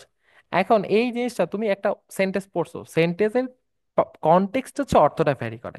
এখন তুমি বললো যে his plan for future is banal, তাহলে এখানে তুমি নিরস বলতে পারবে না, এখানে ব্যানাল মানে হয়ে যাবে ইমপ্র্যাকটিক্যাল, মানে বাস্তবে যেটা সম্ভব না। বুঝা গিয়েছে? কনটেক্সট ওয়াইজ অর্থ ভ্যারি করে, বাট অর্থ আহামরি চেঞ্জ থাকে না। এই জিনিসগুলো তুমি পড়তে পড়তে পড়তে পড়তে শিখবা। জিনিসটা এমন না যে আমি তোমার ভোকাবুলারি শিখালাম, সব জায়গায় সেম অর্থ ইউজ হয়। বুঝা গিয়েছে? আচ্ছা। সো তাহলে আমরা একটু ব্রেক নিয়েছি, আমরা তাহলে আবার শুরু করি, হ্যাঁ? আর কারো কি কোনো কোশ্চেন আছে? আচ্ছা, তাহলে আমরা ক্লাস শেষে ফিডব্যাক যখন নেব তখন দেখা যাবে। একটা প্রশ্ন ছিল আর কি, হ্যাঁ জি, বলুন। ওয়ার্ড গুলো দেখাচ্ছেন, এই ওয়ার্ড গুলো আমরা বাস্তবে আসলে তেমন একটা দেখতে পাই না কোনো সেন্টেন্সে, কিন্তু এই মানেগুলো কিন্তু আমরা ইউজ করি বিভিন্ন শব্দে, দেখা যায় যে এরকম মানে আসে। আপনি, বাট আমি এই জায়গাটা একটু বলি, এই জায়গায় একটু বলি, হ্যাঁ। আহ, আমরা যারা এখানে পড়ি, হ্যাঁ, আমরা কি করি, স্যারদের স্লাইড পড়ি বা সিনিয়রদের নোট পড়ি। এখন যে সিনিয়র বা যে সিআর বই পড়ে, সে কি করে, অনেকগুলো বই থাকে, বাট ইন্ডিয়ান রাইটার পড়ে। ইন্ডিয়ান রাইটার ওই যে হি, ডু, ডিড এগুলো ইউজ করে। বাট ওয়েস্টার্ন রাইটাররা অনেক কঠিন কঠিন শব্দ ইউজ করে। তখন যে সিআর, আপনাদের সিআর বা আমরা আমরা যারা সিনিয়রদের উপর, সিনিয়র কি করছে, ওই ওয়ার্ড গুলারে সহজ ওয়ার্ড দ্বারা রিপ্লেস করে দিচ্ছে। তাহলে সেই জিনিসটা ছেকে ছেকে ছেকে ছেকে আমাদের কাছে যখন আসে, আমরা তো সহজ জিনিসটাই পড়ি। বাট একাডেমিক ইংলিশের ক্ষেত্রে এগুলো খুবই ম্যান্ডেটরি। আপনি একটা ওয়েস্টার্ন রাইটার একটা বই পড়তে যান, আপনি এই জিনিসগুলো মাস্ট বি পাবেন। বুঝা গেছে? এই যে ক্যাস্টিগেট অর্থ হচ্ছিল আমাদের প্রহার করা, এবং আমরা যে একটু আগে বললাম ব্যানাল, এটা ইউজ হয় ব্যানাল প্রসেস। অথবা অ্যাডাল্টারেট মানে ভেজাল মিশানো, এটা তো প্রায় আমরা ইংরেজি, মেইন কথা হচ্ছে আমরা পড়ি না, আমরা ইংরেজি আর্টিকেল গুলো পড়ি না। এই যে ভেজাল বিরোধী যে আমাদের বিভিন্ন অভিযানগুলো হয়, ওইখানে কিন্তু এই যে অ্যাডাল্টারেট শব্দটা ইউজ হয় খুব। আচ্ছা, আমি আমরা তাদের দেখাই, হ্যাঁ, আমার স্ক্রিনটা একটু শেয়ার দিচ্ছি। ব্যাপারটা, আমার স্ক্রিন দেখা যাচ্ছে? আচ্ছা, জি জি, দেখুন সো যাবে। আমরা একটু দেখে, হ্যাঁ,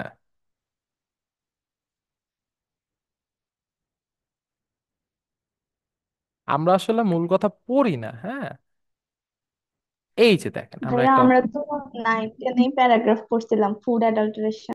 হ্যাঁ, যারা পড়লে তো এই যে এখানে দেখেন এ কি বলছে, অ্যাডাল্টারেট ফুড কালচার ইন বাংলাদেশ, আমাদের কি ভেজাল মিশ্রিত খাদ্যের যে একটা কালচার ইন বাংলাদেশ, এখানে কি বলছে, a new from a people. So আমরা জিনিসগুলো আসলে পড়ি না, পড়লেই পাওয়া যায়। এখন আমি যদি না পড়ি, এখন আমি কি করলাম, আমি আমার শখ হয়েছে আমি ফরাসি ভাষা শিখবো, ফ্রান্সের ভাষা শিখবো, মানে আমি যদি ওই ভাষার রিলেটেড বই টই না পড়ি, আমি তো ভোকাবুলারি চিনবো না।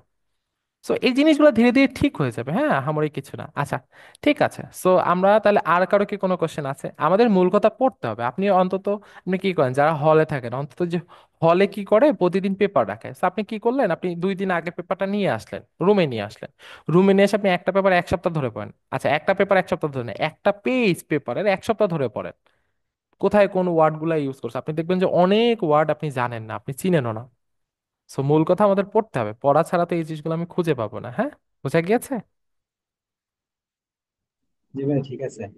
আচ্ছা, সো আমরা যেমন, আমি একটা কথা বলি, যেমন ট্রাফিক জ্যাম, আমরা অ্যাডভান্স বই থেকে, চৌধুরী অ্যান্ড হুসাইনের বই থেকে প্যারাগ্রাফ পড়েছিলাম। ট্রাফিক জ্যাম এখানে কি বলা হয়েছে, কি it's hamper, it hampers our valuable time.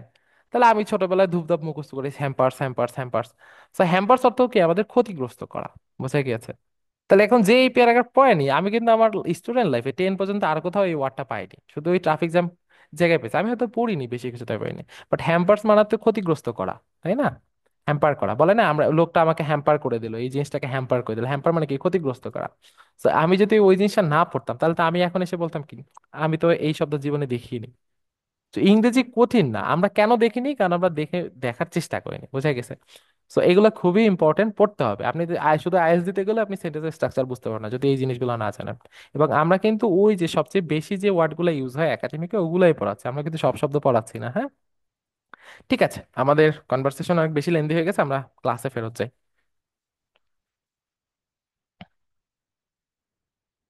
Okay, so আমার স্ক্রিন কি দেখা যাচ্ছে? একজন একটু ইনশিওর করবেন। জি ভাই, দেখা যাচ্ছে। আচ্ছা, যেমন এই ওয়ার্ডটা খুবই পরিচিত, হ্যাঁ, আমরা যদি একটু আসি।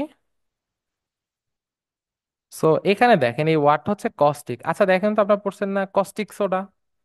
পরিচিত না? কে কে এটার সাথে পরিচিত না, আমাকে একটু বলেন। কস্টিক নাম শুনেননি জীবনেও? আচ্ছা, আমরা পড়ে যেটা কি কস্টিক সোডা। তো কস্টিক সোডায় দেখা যায় কি, পানি দিলে প্রচন্ড হিট উৎপন্ন হয়, তাই না? তার মানে এই যে সোডা, তার মানে এই কস্টিক মানে হচ্ছে দাহ্য, যে জিনিসটা কি সহজেই জ্বলে যায়। এজন্যই সোডার আগে, সোডায় যেহেতু পানি দিলে একটু গরম গরম ফিল হয়, তাপ উৎপাদে বিক্রিয়া হয়, এজন্য এই কস্টিক মানে হচ্ছে দাহ্য, হিট উৎপন্ন খুব সহজে যারা।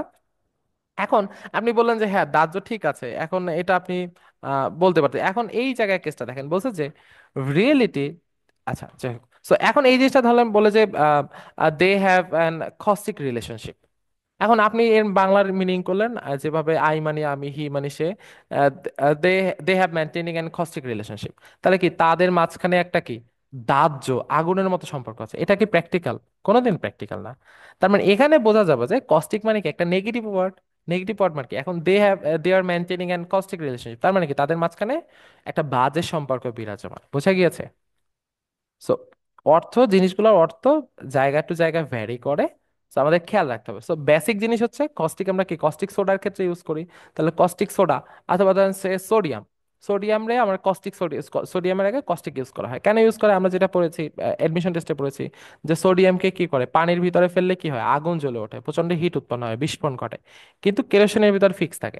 সো এই ক্ষেত্রে সোডিয়ামের আগে অনেক সময় কস্টিক ইউজ হয়েছে, কস্টিক সোডিয়াম। তারপর যদি আবার একটু আসি, কস্টিক দেখলে কি মনে পড়ে, কস্টিক সোডা। কস্টিক সোডায় হালকা পরিমাণ পানি মিশালে দেখা যাবে এটা হালকা হালকা একটু হিট হিট ফিল হয়, তার মানে কি তাপ উৎপাদী বিক্রিয়া সংঘটিত হচ্ছে। তার মানে কি এটা কি জিনিসটা কি দাহ্য। সো তার মানে আমরা পাই যেটা কস্টিক মানে হচ্ছে দাহ্য। ওকে, সো নেক্সট আমরা যাই। নেক্সট ওয়ার্ড হচ্ছে কনস্ট্রু। কনস্ট্রু ওয়ার্ড হচ্ছে, আমি এটা এভাবেই পড়েছি, কনস্ট্রু মানে হচ্ছে ব্যাখ্যা করা, হ্যাঁ, ব্যাখ্যা করা।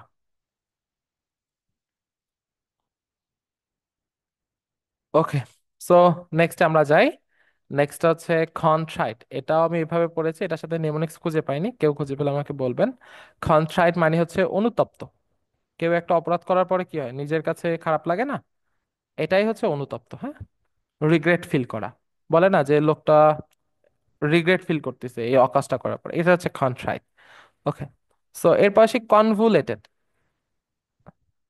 সো এই জিনিসটার সাথে সাথে সবাই মোটামুটি পরিচিত, সেকেন্ড ইয়ার থার্ড ইয়ার আছে, ম্যাথ কোর্সে পড়ায় না কনভুলেশন থিওরেম। সো আমরা আসলে পড়ি যে কনভুলেশন থিওরেম, বাট কনভুলেটেড অর্থ জানি না। সো কনভুলেটেড মানে হচ্ছে জটিল করা, হ্যাঁ, জটিল করা, জটিল করা। So, একটা জিনিস ইজি আছে, আমি সেটাকে কনভুলেশন করেছি, মানে আরো জটিল করে ফেলছি। এবং ম্যাথমেটিক্সে বেশিরভাগ পড়ায় যে কনভুলেশন থিওরেম পড়ায়, ফার্স্ট ইয়ারেই পড়ায়, সেকেন্ড ইয়ারেই পড়ায়। তার মানে এই যে আমরা পড়ে আসি, দেখো আমরা কিন্তু পড়ে আসি কনভুলেটেড থিওরেম, কনভুলেটেড থিওরেমের মাধ্যমে এই জিনিসটা সলভ করো। বাট এখানে কি বলা হয়েছে, কিন্তু আমরা কিন্তু মূলত জানি না যে কনভুলেটেড জিনিসটা কি। কনভুলেটেড মানে হচ্ছে জটিল। সো এখানে বলা বলা হয় এর অর্থ যেটা দিয়েছে ডিফিকাল্ট টু আন্ডারস্ট্যান্ড, কখন একটা জিনিস বুঝতে সহজ হবে যেটা মানে কি জটিল অথবা ফলো। তো কোনো জিনিসকে যদি বুঝতে বা ফলো করতে অসুবিধা হয় তার মানে কি সেটা জটিল। ওকে, সো তাহলে আমরা নেক্সট ওয়ার্ডে যাই। নেক্সট ওয়ার্ড হচ্ছে কোভেট। এটা হচ্ছে হলো লোভ রিলেটেড জিনিসকে প্রচার করে, হ্যাঁ। লোভ, অন্যের জিনিসের প্রতি লোভ করা, বা কোনো কিছু আহরণ করার জন্য আমাদের কি লোভ করা, এই যে স্ট্রংলি ডিজায়ার, কোনো কিছু ভাবে তীব্রভাবে চাওয়া, এটা মেনলি একটা নেগেটিভ ওয়ার্ড লোভ রিলেটেড যেহেতু। আচ্ছা, সো আমাকে একটু বলো, এখানে এই যে একটা ওয়ার্ড আছে ক্র্যাভেন। সো এইখানে আমি দেখো তোমাদের আরেকটা ওয়ার্ড পড়াই, CRAVEN। এই রেভেন অর্থ কি কেউ জানো? আমাকে একটু বলো তো, কারো মাথায় কোনো আইডিয়া আছে রেভেন অর্থ কি? ভাগ। জি ভাইয়া, বলো। দূরত্ব বা এই ধরনের কোনো কিছু দেয় বোঝায়, মানে না, বার্তা। রেভেন, রেভেন অর্থ কাক। জি জি, কাক। সো রেভেন অর্থ কাক, হ্যাঁ। কাকের আগে সিম লাগে, এই যে সব জায়গায় হচ্ছে হলো পুরুষদের দুর্নাম হয়। ক্রাইভেন অর্থ কাপুরুষ, কাউয়ার্ড বলে না, ওই রিলেটেড, হ্যাঁ, কাপুরুষ। বুঝা গিয়েছে?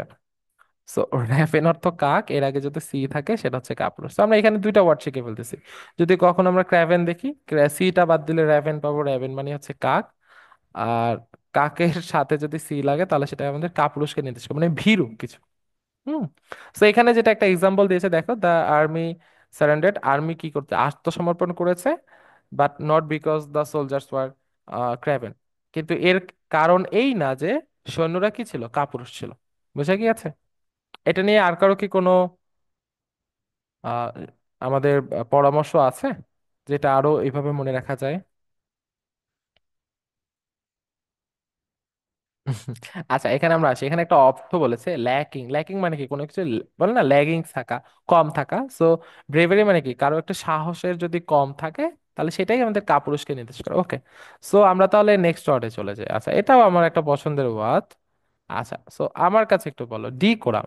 বলে না ওরা ওরা কোরাম করে চলতেছে, কোরাম মেনটেন করা। কোরাম মানে কি, সবাই একসাথে জড়ো হয়ে থাকা। তো ডিকোরাম মানে কি, এই যারা যারা জড়ো হয়ে আছে এই জিনিসটাকে আলাদা আলাদা করে ফেলা, হ্যাঁ।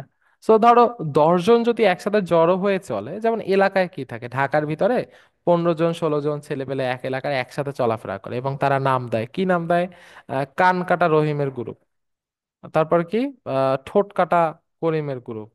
তারপর আরো অনেক উল্টাপাল্টা নাম দেয়, তো এগুলো কি মূলত কিশোর গ্যাং থাকে।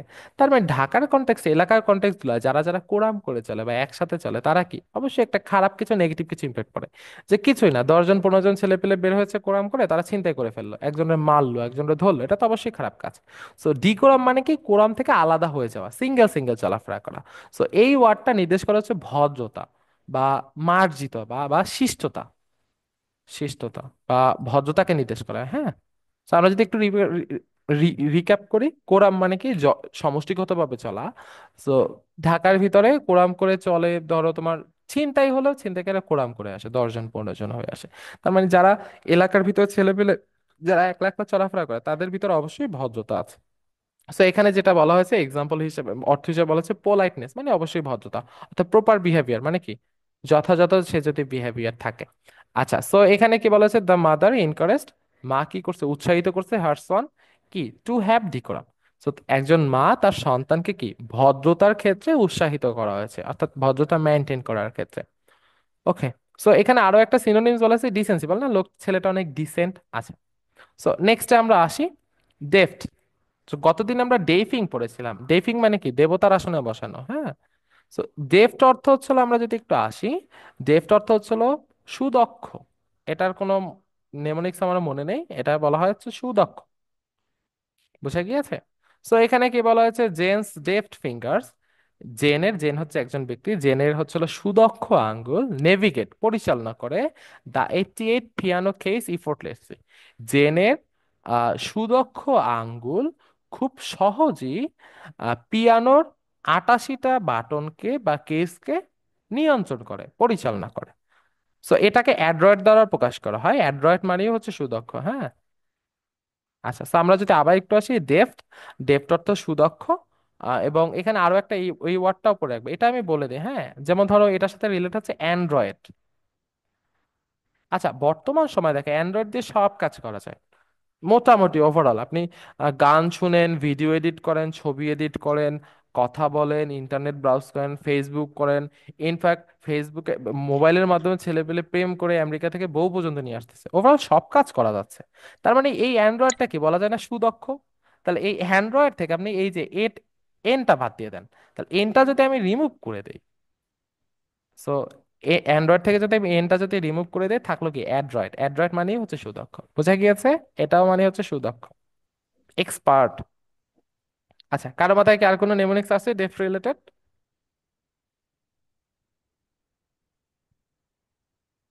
মানে আচ্ছা, যে একটা আর্ট সিনোনিমস হলো আর্টফুল। তো আমরা আর্টফুল এখান মানে কি? থেকে, সে তার ভিতরে অনেক বেশি ক্রিয়েটিভিটি আছে। হ্যাঁ, তাহলে আর্ট মানে আমরা বুঝতেছি আর্টিস্ট, তাহলে আর্টিস্টটা তো অনেক সুদক্ষ ভাবে হ্যাঁ হ্যাঁ, ওনারা এই তো জিনিসগুলো বের হয়েছে, এই জিনিসটা হচ্ছে এরকমই, বোঝা গিয়েছে? আচ্ছা, সো আমরা আসি নেক্সটে যাই আমাদের। নেক্সট হচ্ছে হলো ডিমার। ডিমার হচ্ছে হলো আপত্তি উপস্থাপন করা, হ্যাঁ। সো এটা হচ্ছে হলো আপত্তি উপস্থাপন করা, হ্যাঁ। কোনো কিছু একজন একটা কথা বললো, আমরা কি করি মিটিং এ? আপত্তি উপস্থাপন করা। কিছু কিছু লোক আছে সমাজে, মানে ভালো খারাপ তুমি যাই বলো, ভালো খারাপ তুমি যাই বলো না কেন, সে ধূপ করে কি করবে? একটা আপত্তি স্থাপন করবে যে এটা এটা হবে না, এটা সম্ভব না। সো এই ডিমার অর্থ হচ্ছে সেই আপত্তি স্থাপন করা। সো এখানে কি বলছে? হ্যাজিটেট অর অবজেক্ট আর এক্সপ্রেস ডাউট। এই যে আমাদের একটা ডাউট এক্সপ্রেস করা মানে আপত্তি স্থাপন করা হয়েছে।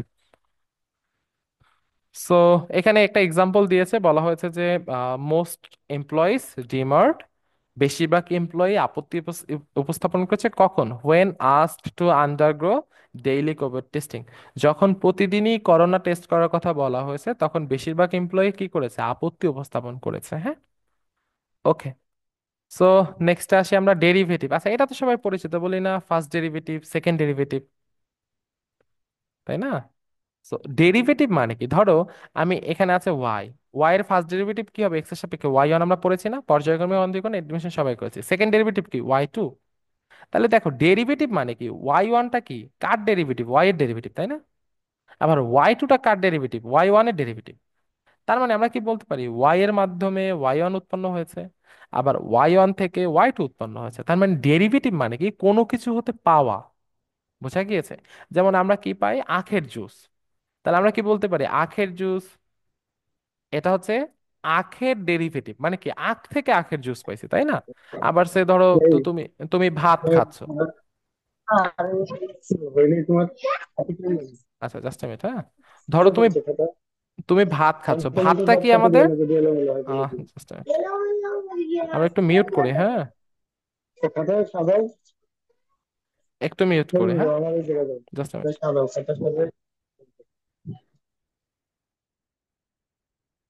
ওকে, সো আমরা জাস্ট আবার একটু শেয়ার দিই। সো আমাদের ডেরিভেটিভ এই জিনিসটা আমরা সবাই পরিচিত, তার মানে ডেরিভেটিভ কি অন্য কোনো কিছু হতে উৎপন্ন। সে আমরা যদি একটু আসি, ভাত খাচ্ছে, ভাতটা কার ডেরিভেটিভ? চালের ডেরিভেটিভ, তাই না? আবার চালটা কার ডেরিভেটিভ? ধানের ডেরিভেটিভ। অথবা সে ধরো আমরা আসি, আমরা ছোটবেলায় পড়ছি কি স্মরণ। স্মরণে যদি আচ্ছা, স্মরণে যদি আমি টি দ্বারা ডেরিভেশন করি, তাহলে কি পাবো? বেগ পাবো। আবার বেগ, এই বেগকে যদি আমি টি এর সাপেক্ষে ডিফারেন্সিয়েশন করি, তাহলে কি পাবো? ত্বরণ পাবো। তাহলে আমরা কি বলতে পারি? যে দেখো বেগটা কি? স্মরণের ডেরিভেটিভ, এটাই তো বলি, তাই না? আবার ত্বরণটা কি? বেগের ডেরিভেটিভ। তার মানে বেগের ডেরিভেটিভ মানে কি? বেগ হতে ত্বরণ উৎপন্ন হয়েছে। বেগ সরণের ডেরিভেটিভ মানে কি, সরণ হতে বেগ উৎপন্ন হয়েছে, তাই না? তাহলে ওভারঅল আমরা যদি এখানে একটু যদি আসি, আমাদের এই যে ডেরিভেটিভ, ডেরিভেটিভ শব্দটা হচ্ছে হলো কোনো কিছু হতে উৎপন্ন, কোনো কিছু হতে উৎপন্ন। এখন আমরা ম্যাথে জানি ডেরিভেটিভ ডেরিভেটিভ ইউজ করি, বাট আমরা ডেরিভেটিভের অর্থ অনেকেই জানি না, হ্যাঁ। ওই যে বললাম না, আমরা পড়লে না জানবো। তো এখানে কি বলা হয়েছে, based on someone's else work, মানে অন্য কোনো কিছু উপর ডিপেন্ড করে কোনো কিছু। তো এখানে কি বলা হয়েছে, the film was derivative but proudly so, মানে কোনো কিছু থেকে আমাদের উৎপন্ন হয়েছে। সো আমরা আসি নেক্সট ওয়ার্ডে আসি, আমাদের সময় প্রায় অলমোস্ট সেম পর্যায়ে চলে গেছে। সো নেক্সট ওয়ার্ড হচ্ছিল আমাদের, জাস্ট এ মিনিট।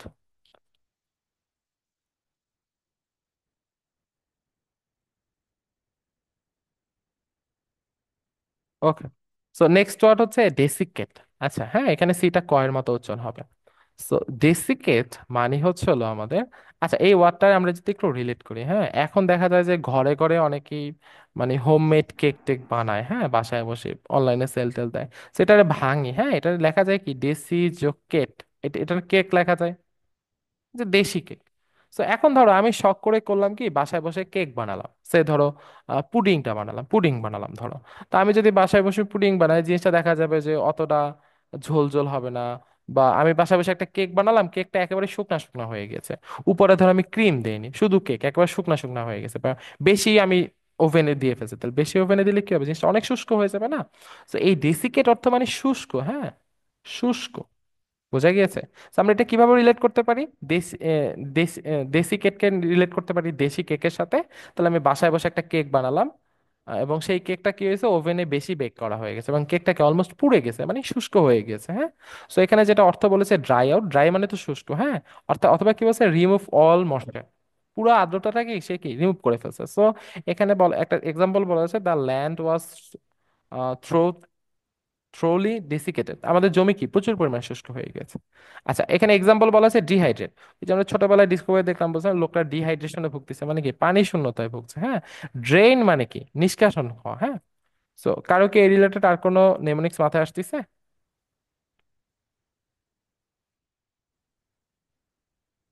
কারো কি এই রিলেটেড আর কোনো নেমোনিক্স মাথায় আসতেছে, আমাকে একটু বলো। না আসতে, ভাই। আচ্ছা। তো এটা নিয়ে কি, এই নেমোনিক্স নিয়ে কি কারো সমস্যা আছে, আমাকে একটু বলো।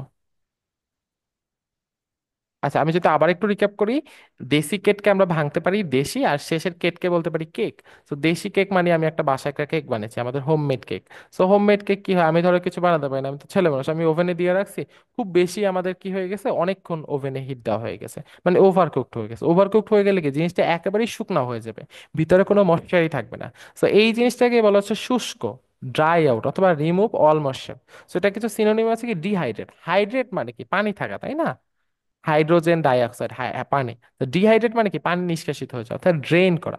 ড্রেন বলতেও আমাদের পয় নিষ্কাশনকেই বোঝানো হয়, হ্যাঁ। আচ্ছা সো আমরা আসি নেক্সট নেমোনিক্স আসি। নেক্সট নেমোনিক্স হচ্ছে ডায়াট্রাইব। সো ডায়াট্রাইব মানে হচ্ছে, আচ্ছা ট্রাইবাল মানে কি বলতো, পাহাড় টাহাড় রিলেট করে না? ট্রাইবাল উপজাতি রিলেট করে না? আচ্ছা হ্যাঁ, সমালোচনামূলক বক্তব্য। আচ্ছা, সো ডায়াট্রাইব মানে হচ্ছে হলো তীব্র সমালোচনামূলক বক্তব্য। আচ্ছা, সো এই জিনিসটা আমি যদি একটু নর্মাল কেসে ধরি, যে ধরো আমাদের দেশে অনেক উপজাতি আছে, আচ্ছা ঠিক আছে। সো এখন মানে একদম ফ্র্যাঙ্কলি যদি বলি, সেই প্রত্যন্ত অঞ্চলে খাগড়াছড়িতে তারা তো, আমি শহরে বসে যতটুকু সুবিধা পাচ্ছি, ধরো আমার বাসার পাশে স্কুল, তারা কি করে 8-10 কিলো হেঁটে যেয়ে স্কুলে যায়, তাদের পানির ব্যবস্থা নেই ওইভাবে, পানিতে পানিতে কষ্ট হয়, সিমিলারলি শিক্ষার কষ্ট হয়, এবং জরুরি মেডিকেল সেবা অনেক ধরনের কষ্ট থাকে। সো এইসব কারণে দেখা যায় কি, যেহেতু তাদের কি করে যে, যারা সমতলে বসবাস করে তাদের একটা ক্ষোভ থেকে যায় যে তুমি সমতলে সব সুবিধা পাচ্ছ, আমি তো সব সুবিধা পাচ্ছি না। এখন তাহলে এক্ষেত্রে কি করে, বেশিরভাগ ক্ষেত্রে দেখা যায় যে আমাদের যারা উপজাতি আছে, তারা বেশিরভাগ ক্ষেত্রে দেখা যায় যে এই যে বিভিন্ন আন্দোলন টান্দোলন করে, এবং এখানে দেখা যায় যে বাঙালিদের প্রতি যারা সমতলে বসবাস করে এই আন্দোলনগুলো যেটা হয় খুব সমালোচনামূলক বক্তব্য হয়। হ্যাঁ আমাদের কি দিয়েছে, আবার অনেক ক্ষেত্রে এরকম বলা হয় হ্যাঁ আমাদের আলাদা করে দাও, আমরা জুম ল্যান্ড চাই। তাহলে এই জিনিসগুলো কি আমাদের এই রিলেটেড দেখা যায় না, বাঙালিদের সমালোচনামূলক বক্তব্য করতেছে। সো ডায়াট্রাপটা এইভাবে মনে রাখতে পারো যে শেষে যেহেতু ট্রাইব আছে, ট্রাইব মানে উপজাতি রিলেট করে। আর উপজাতিরা কি করে, তাদের যে বিভিন্ন ধরনের আন্দোলন থাকে তারা মূলত কি করে, যে একদম সমতলে যারা বসবাস করে তাদেরকে একেবারে ধুয়ে দেয় আন্দোলনে, কঠিন সমালোচনা করে। সো আমি এভাবে মনে রাখছি, তোমরা চাইলে এভাবে মনে রাখতে পারো। সো এখানে আমি একটা জাস্ট অর্থ বলে দিই, এই যে ভার্বাল অ্যাবিউজ এটা হচ্ছে একটা সমালোচনামূলক বক্তব্য, মানে ভার্বালি অ্যাটাক করা। সো ওকে, সো আমরা তাহলে পরের, আমাদের ওয়ার্ড প্রায় অলমোস্ট শেষ পর্যায়ে, ক্লাসও শেষ পর্যায়ে, আমরা নেক্সটে আসি। আমাদের এটা হচ্ছে 29 নাম্বার ওয়ার্ড, হ্যাঁ। সো ইনক্রেডি সো হ্যাঁ, সো ইনক্রেজুলাস, ডিটা জে এর মতো উচ্চারণ হবে, হ্যাঁ। স্কেজুল যেমন শিডিউলের প্রভৃতি স্কেজুল হয়। সো ইনক্রেজুলাস, আচ্ছা ইনক্রেজুলাস হতো, দেখো তো এই রিলেটেড একটা ওয়ার্ড পাই না, ইনক্রেডিবল। আমরা বলি না জিনিসটা ইনক্রেডিবল ছিল, ইনক্রেডিবল মানে কি একটা অবিশ্বাস্য জিনিস না। দেখো আমরা বলি না জিনিসটা অনেকটা ইনক্রেডিবল ছিল, ইনক্রেডিবল মানে ওখানে কি অবিশ্বাস্য।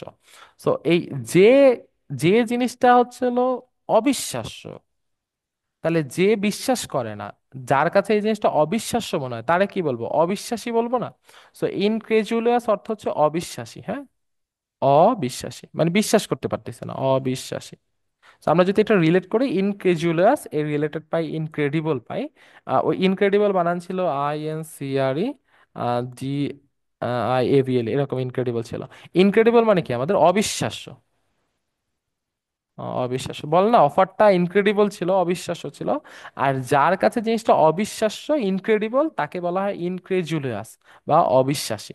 তো এখানে অর্থ বলা হচ্ছে ডাউটফুল অথবা ডিসবিলিভিং, মানে বিশ্বাস করা যাচ্ছে না এরকম, হ্যাঁ। সো আমরা যদি একটু আসি নেক্সটে, আমাদের একদম লাস্ট ওয়ার্ড যেটা, সেটা হচ্ছে ইনজিনিয়াস। আচ্ছা, তো তোমরা মনে বলো এই ইনটা বাদ দাও, GENUOUS, আচ্ছা আমরা যদি ইনটা বাদ দিই GENUOUS, এটা কি জিনিয়াস না? জিনিয়াস মানে কি অনেক মেধাবী, তাই না? এই কারো কেউ কি জিনিয়াস অর্থ জানো না? জানি ভাই, কিন্তু আসলে প্রতিভাবান। আনমিউট করা লাগে তো এই যে টাইম লাগে রেসপন্স। আচ্ছা, সো আমরা যদি ইনটাকে বাদ দেই জিনিয়াস পাই। আচ্ছা জিনিয়াস মানে কি সে অনেক দ্রুত জিনিসগুলো সলভ করতে পারে, সে অনেক ক্রিটিক্যাল থিঙ্কিং করতে পারে, হ্যাঁ মানে সূক্ষ্ম সূক্ষ্ম বিষয় নিয়ে সে ভাবতে পারে, খুব দ্রুত ক্যালকুলেশন করতে পারে, কোনো বিষয়ে খুব বেশি এক্সপার্ট সে হতে পারে, সে বিজ্ঞানী হতে পারে, তাই না? জিনিয়াস মানে কি অসম্ভব মেধাবী। আর ইনজিনিয়াস মানে এর উল্টা, এর মাথায় কোনো জ্ঞানবোধ কিছুই নেই, হুটহাট করে উল্টাপাল্টা কথা বলে, মানে একেবারে সাদা মাটা সরল চিত্ত, হ্যাঁ। সরল চিত্ত, সরল চিত্ত মানে কি একেবারে সাদা মাথা, হ্যাঁ। So আমরা যদি একটু আসি, জিনিয়াস মানে একেবারে তুখুর মেধাবী, হুটহাট করে সিদ্ধান্ত নিতে পারে। আর ইঞ্জিনিয়াস মানে এই যে গ্রামের লোকজন, গ্রামের লোকজনও আছে অনেক চালাক, জমি জমা নিয়ে অনেক কিছু গ্যাঞ্জাম বাঁধায়। বাট ধরো একেবারে সাদামাটা লোকজন থাকে না আমাদের সোসাইটিতে, তাহলে এদেরকে বলা হয় ইঞ্জিনিয়াস বলা হয়, হ্যাঁ। জিনিয়াস মানে অনেক বেশি চালাক, অনেক বেশি জ্ঞানী, হুটহাট করে সিদ্ধান্ত নিতে পারে। আর ইঞ্জিনিয়াস মানে কি আমাদের একদম সরল চিত্ত। সো এখানে যেটা বলছে নেই অথবা ল্যাকিং এক্সপিরিয়েন্স, মানে কোনো কিছুই বোঝে না, হ্যাঁ। সো এখানে আরো কিছু জিনিস আছে, গ্রিন মানে সবুজ, এটাও আমাদের সরল চিত্ত বোঝে অথবা আনওয়ার্ডলি। সো এই ছিল আজকে আমাদের ক্লাস, হ্যাঁ। আজকে আমরা, আচ্ছা আমি একটু আসি, ভাই, হ্যাঁ। হ্যাঁ হ্যাঁ আচ্ছা, একটু আসি। আগের স্লাইডে এটা বানানটা ভুল হতে পারে, হ্যাঁ আমার সঠিক খেয়াল নেই। আচ্ছা থাকুক, এটা তোমরা একটু ঠিক করে নিও, হ্যাঁ।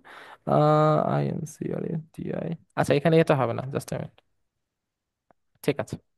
সো এই ছিল আজকে আমার ক্লাস। ক্লাস নিয়ে কারো কোনো কনফিউশন থাকলে বলো, আমরা স্লাইডটা অফ করে দিচ্ছি। সো এখন আমাকে বলো কার কি কি প্রবলেম আছে, আমরা দেখি সলভ করার চেষ্টা করি।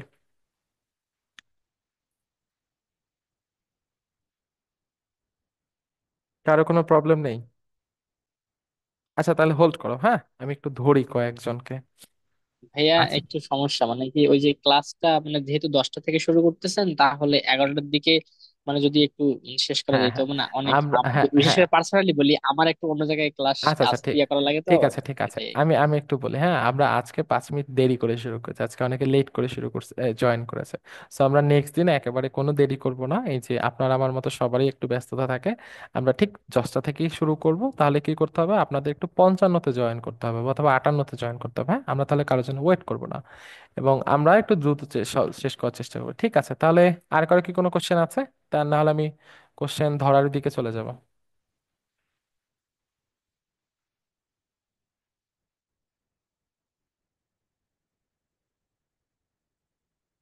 আচ্ছা তাহলে আমরা ধরার দিকে চলে যাই। হ্যাঁ জনাব ওয়াসিম, একটু আনমিউট করেন দয়া করে।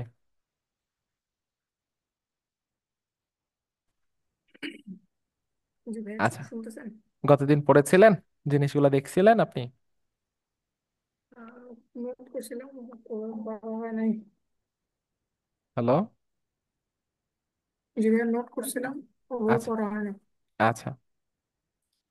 সো জাস্ট মিনিট, একটা মিনিট একটু হোল্ড করি। হ্যাঁ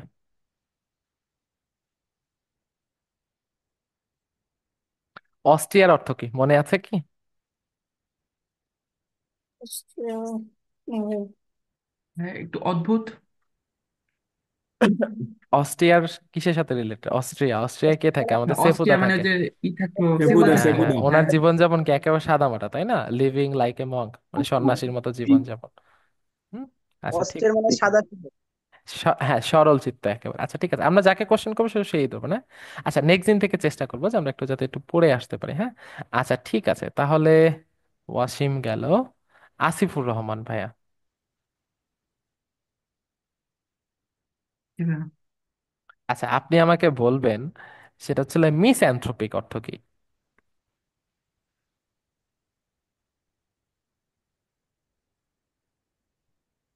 চিটিং করা যাবে না, হ্যাঁ শীট দেখে বলা যাবে না, কিন্তু মনে বলেন মিস। পড়তেছে না ভাইয়া। আচ্ছা অ্যানথ্রোপিক হচ্ছে হলো মানব রিলেটেড, হ্যাঁ মিস অ্যানথ্রোপিক মানে হচ্ছে মানব বিদ্বেষী। হ্যাঁ বোঝা গিয়েছে? আচ্ছা ঠিক আছে, একটু নেক্সট দিন পাওয়ার চেষ্টা আচ্ছা কানিস ফাতেমা, শোনা যাচ্ছে কি আপু?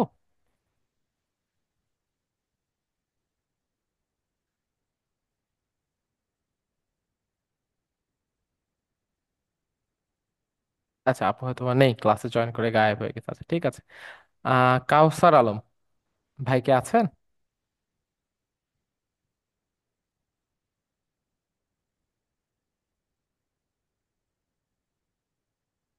নেই, ঘুমিয়ে পড়ছে। আচ্ছা মুস্তাফিজুর রহমান ভাই, ভাই কে আছেন? জি ভাইয়া, আছে। আচ্ছা আপনি আমাকে বলেন, স্পেন্ড থ্রিফট অর্থ কি ছিল? স্পেন্ড থ্রিফট একসাথে। বেনিফিট, হুম। এটা হচ্ছে ব্যয় আর হচ্ছে মিতব্যয়, দুইটা একসাথে করে বলছিলেন যে অপব্যয়, হ্যাঁ অপব্যয়, মানে যে স্পেন্ড অর্থ হচ্ছে ব্যয় করা, থ্রিফট মানে হচ্ছে মিতব্যয়, আর স্পেন্ড থ্রিফট মানে অপব্যয়। ঠিক আছে, মিতব্যয়। ধন্যবাদ। আচ্ছা। আচ্ছা ঠিক আছে, এরপরে আসি আমাদের হচ্ছে হলো ফুরকান শেখ। জি ভাই বলেন। আচ্ছা আপনি আমাকে বলেন, ট্যাসিট অর্থ কি ছিল? TACIT, tacit. ট্যাসিড ট্রান্স ছিল না ভাই? আচ্ছা ওখানে আচ্ছা ট্যাসিট রানের অর্থ আমি বলেন। ট্যাসিড ট্যাসিড ট্রান্স অর্থ ছিল হলো মৌন স্বভাব। আর ট্যাসিট হচ্ছে মৌন। হ্যাঁ হ্যাঁ, বুঝা আর গিয়েছে? দুইটা মিলে যোগ করেছিল মৌন স্বভাব। মৌন স্বভাব। আমরা কি বলছিলাম, অ্যাসিড মানে কি খুব দ্রুত একদম সাথে অ্যাসিড সাথে মানে কোনো প্রতিক্রিয়া কিছু দেখায়, দ্রুত। আর হ্যাঁ, ট্যাসিড মানে কি ধীরে ধীরে মৌন, মানে একেবারেই বলে না তো বলে না এরকম। আর এটার ট্যাসিড টান বিপরীত মানে আর কি কি, মৌন স্বভাব। একটু হ্যাঁ বিপরীত। হ্যাঁ ঠিক আছে, ধন্যবাদ। আচ্ছা ঠিক আছে, এরপরে আসেন মিসেস সাবিনা ইয়াসমিন লাবণী, আপু কি আছেন?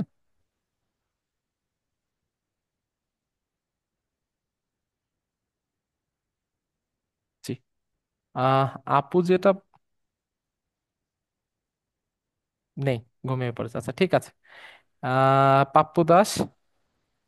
জি ভাইয়া, আচ্ছা আছি। আচ্ছা ঠিক আছে ঠিক আছে থাকো। তাহলে আপনি তো আমাকে বলেন, ওয়ারি অর্থ কি ছিল? WARY। ওয়ারি অর্থ ছিল সতর্ক, সতর্ক হয়ে চলা বা সতর্কতা। মানে ওয়ারি একটা হচ্ছে ঢাকা শহরের জায়গা আছে যেখানে হচ্ছে আমাদের ছিনতাই বা এগুলা আচ্ছা বেশি আপনি হয়, তো এই যেভাবে জন্য মনে আমাদের রাখতে পারেন, আচ্ছা নেমোনিক্স আপনি যেভাবে মনে রাখতে পারেন সেটা আমার বিষয় না, ওয়ারি অর্থ সতর্ক। ঠিক আছে, ধন্যবাদ। আচ্ছা এরপরে জনাব সুলাইমান, SM সুলাইমান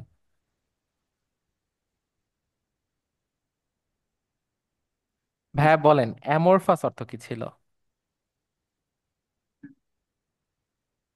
আমার ফার্স্ট হচ্ছে মানে মানে একই ধরনের বা এটা না, আমরা যেটা পড়েছিলাম উন্নত অ্যামরফাসের মাঝখানে মর্ফ, মর্ফ মানে নির্দিষ্ট শেপ থাকা। তাহলে অ্যামরফাস মানে কি নির্দিষ্ট শেপ নাই, তার মানে সেটা হতে পারে শেপবিহীন, শেপলেস, অথবা আমরা শেপবিহীন। যদি কনটেক্সট ওয়াইজ ভেরি করি, শেপলেস মানে কি একটা জায়গায় খাটতেছে না, তার মানে ইমপ্র্যাকটিক্যাল হতে পারে, অথবা দেখালাম আমাদের গতানুগতিক হতে পারে। এগুলো কিন্তু সবগুলো একই টাইপের শব্দ, বোঝা গিয়েছে?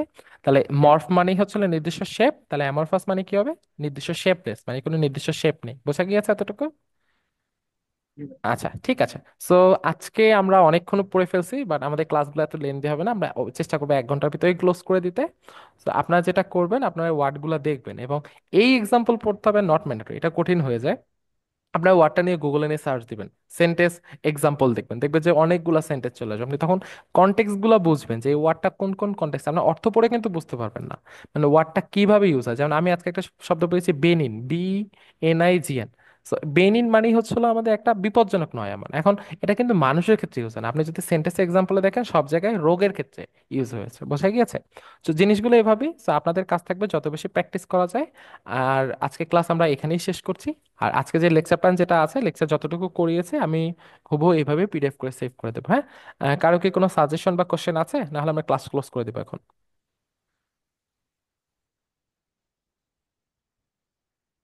আচ্ছা, কারো সাজেশন না থাকলে আজকে আমাদের ক্লাস এই পর্যন্তই। ঠিক আছে। আল্লাহ হাফেজ, আমাদের দেখা হবে নেক্সট ক্লাস, হ্যাঁ? আল্লাহ হাফেজ। আল্লাহ হাফেজ।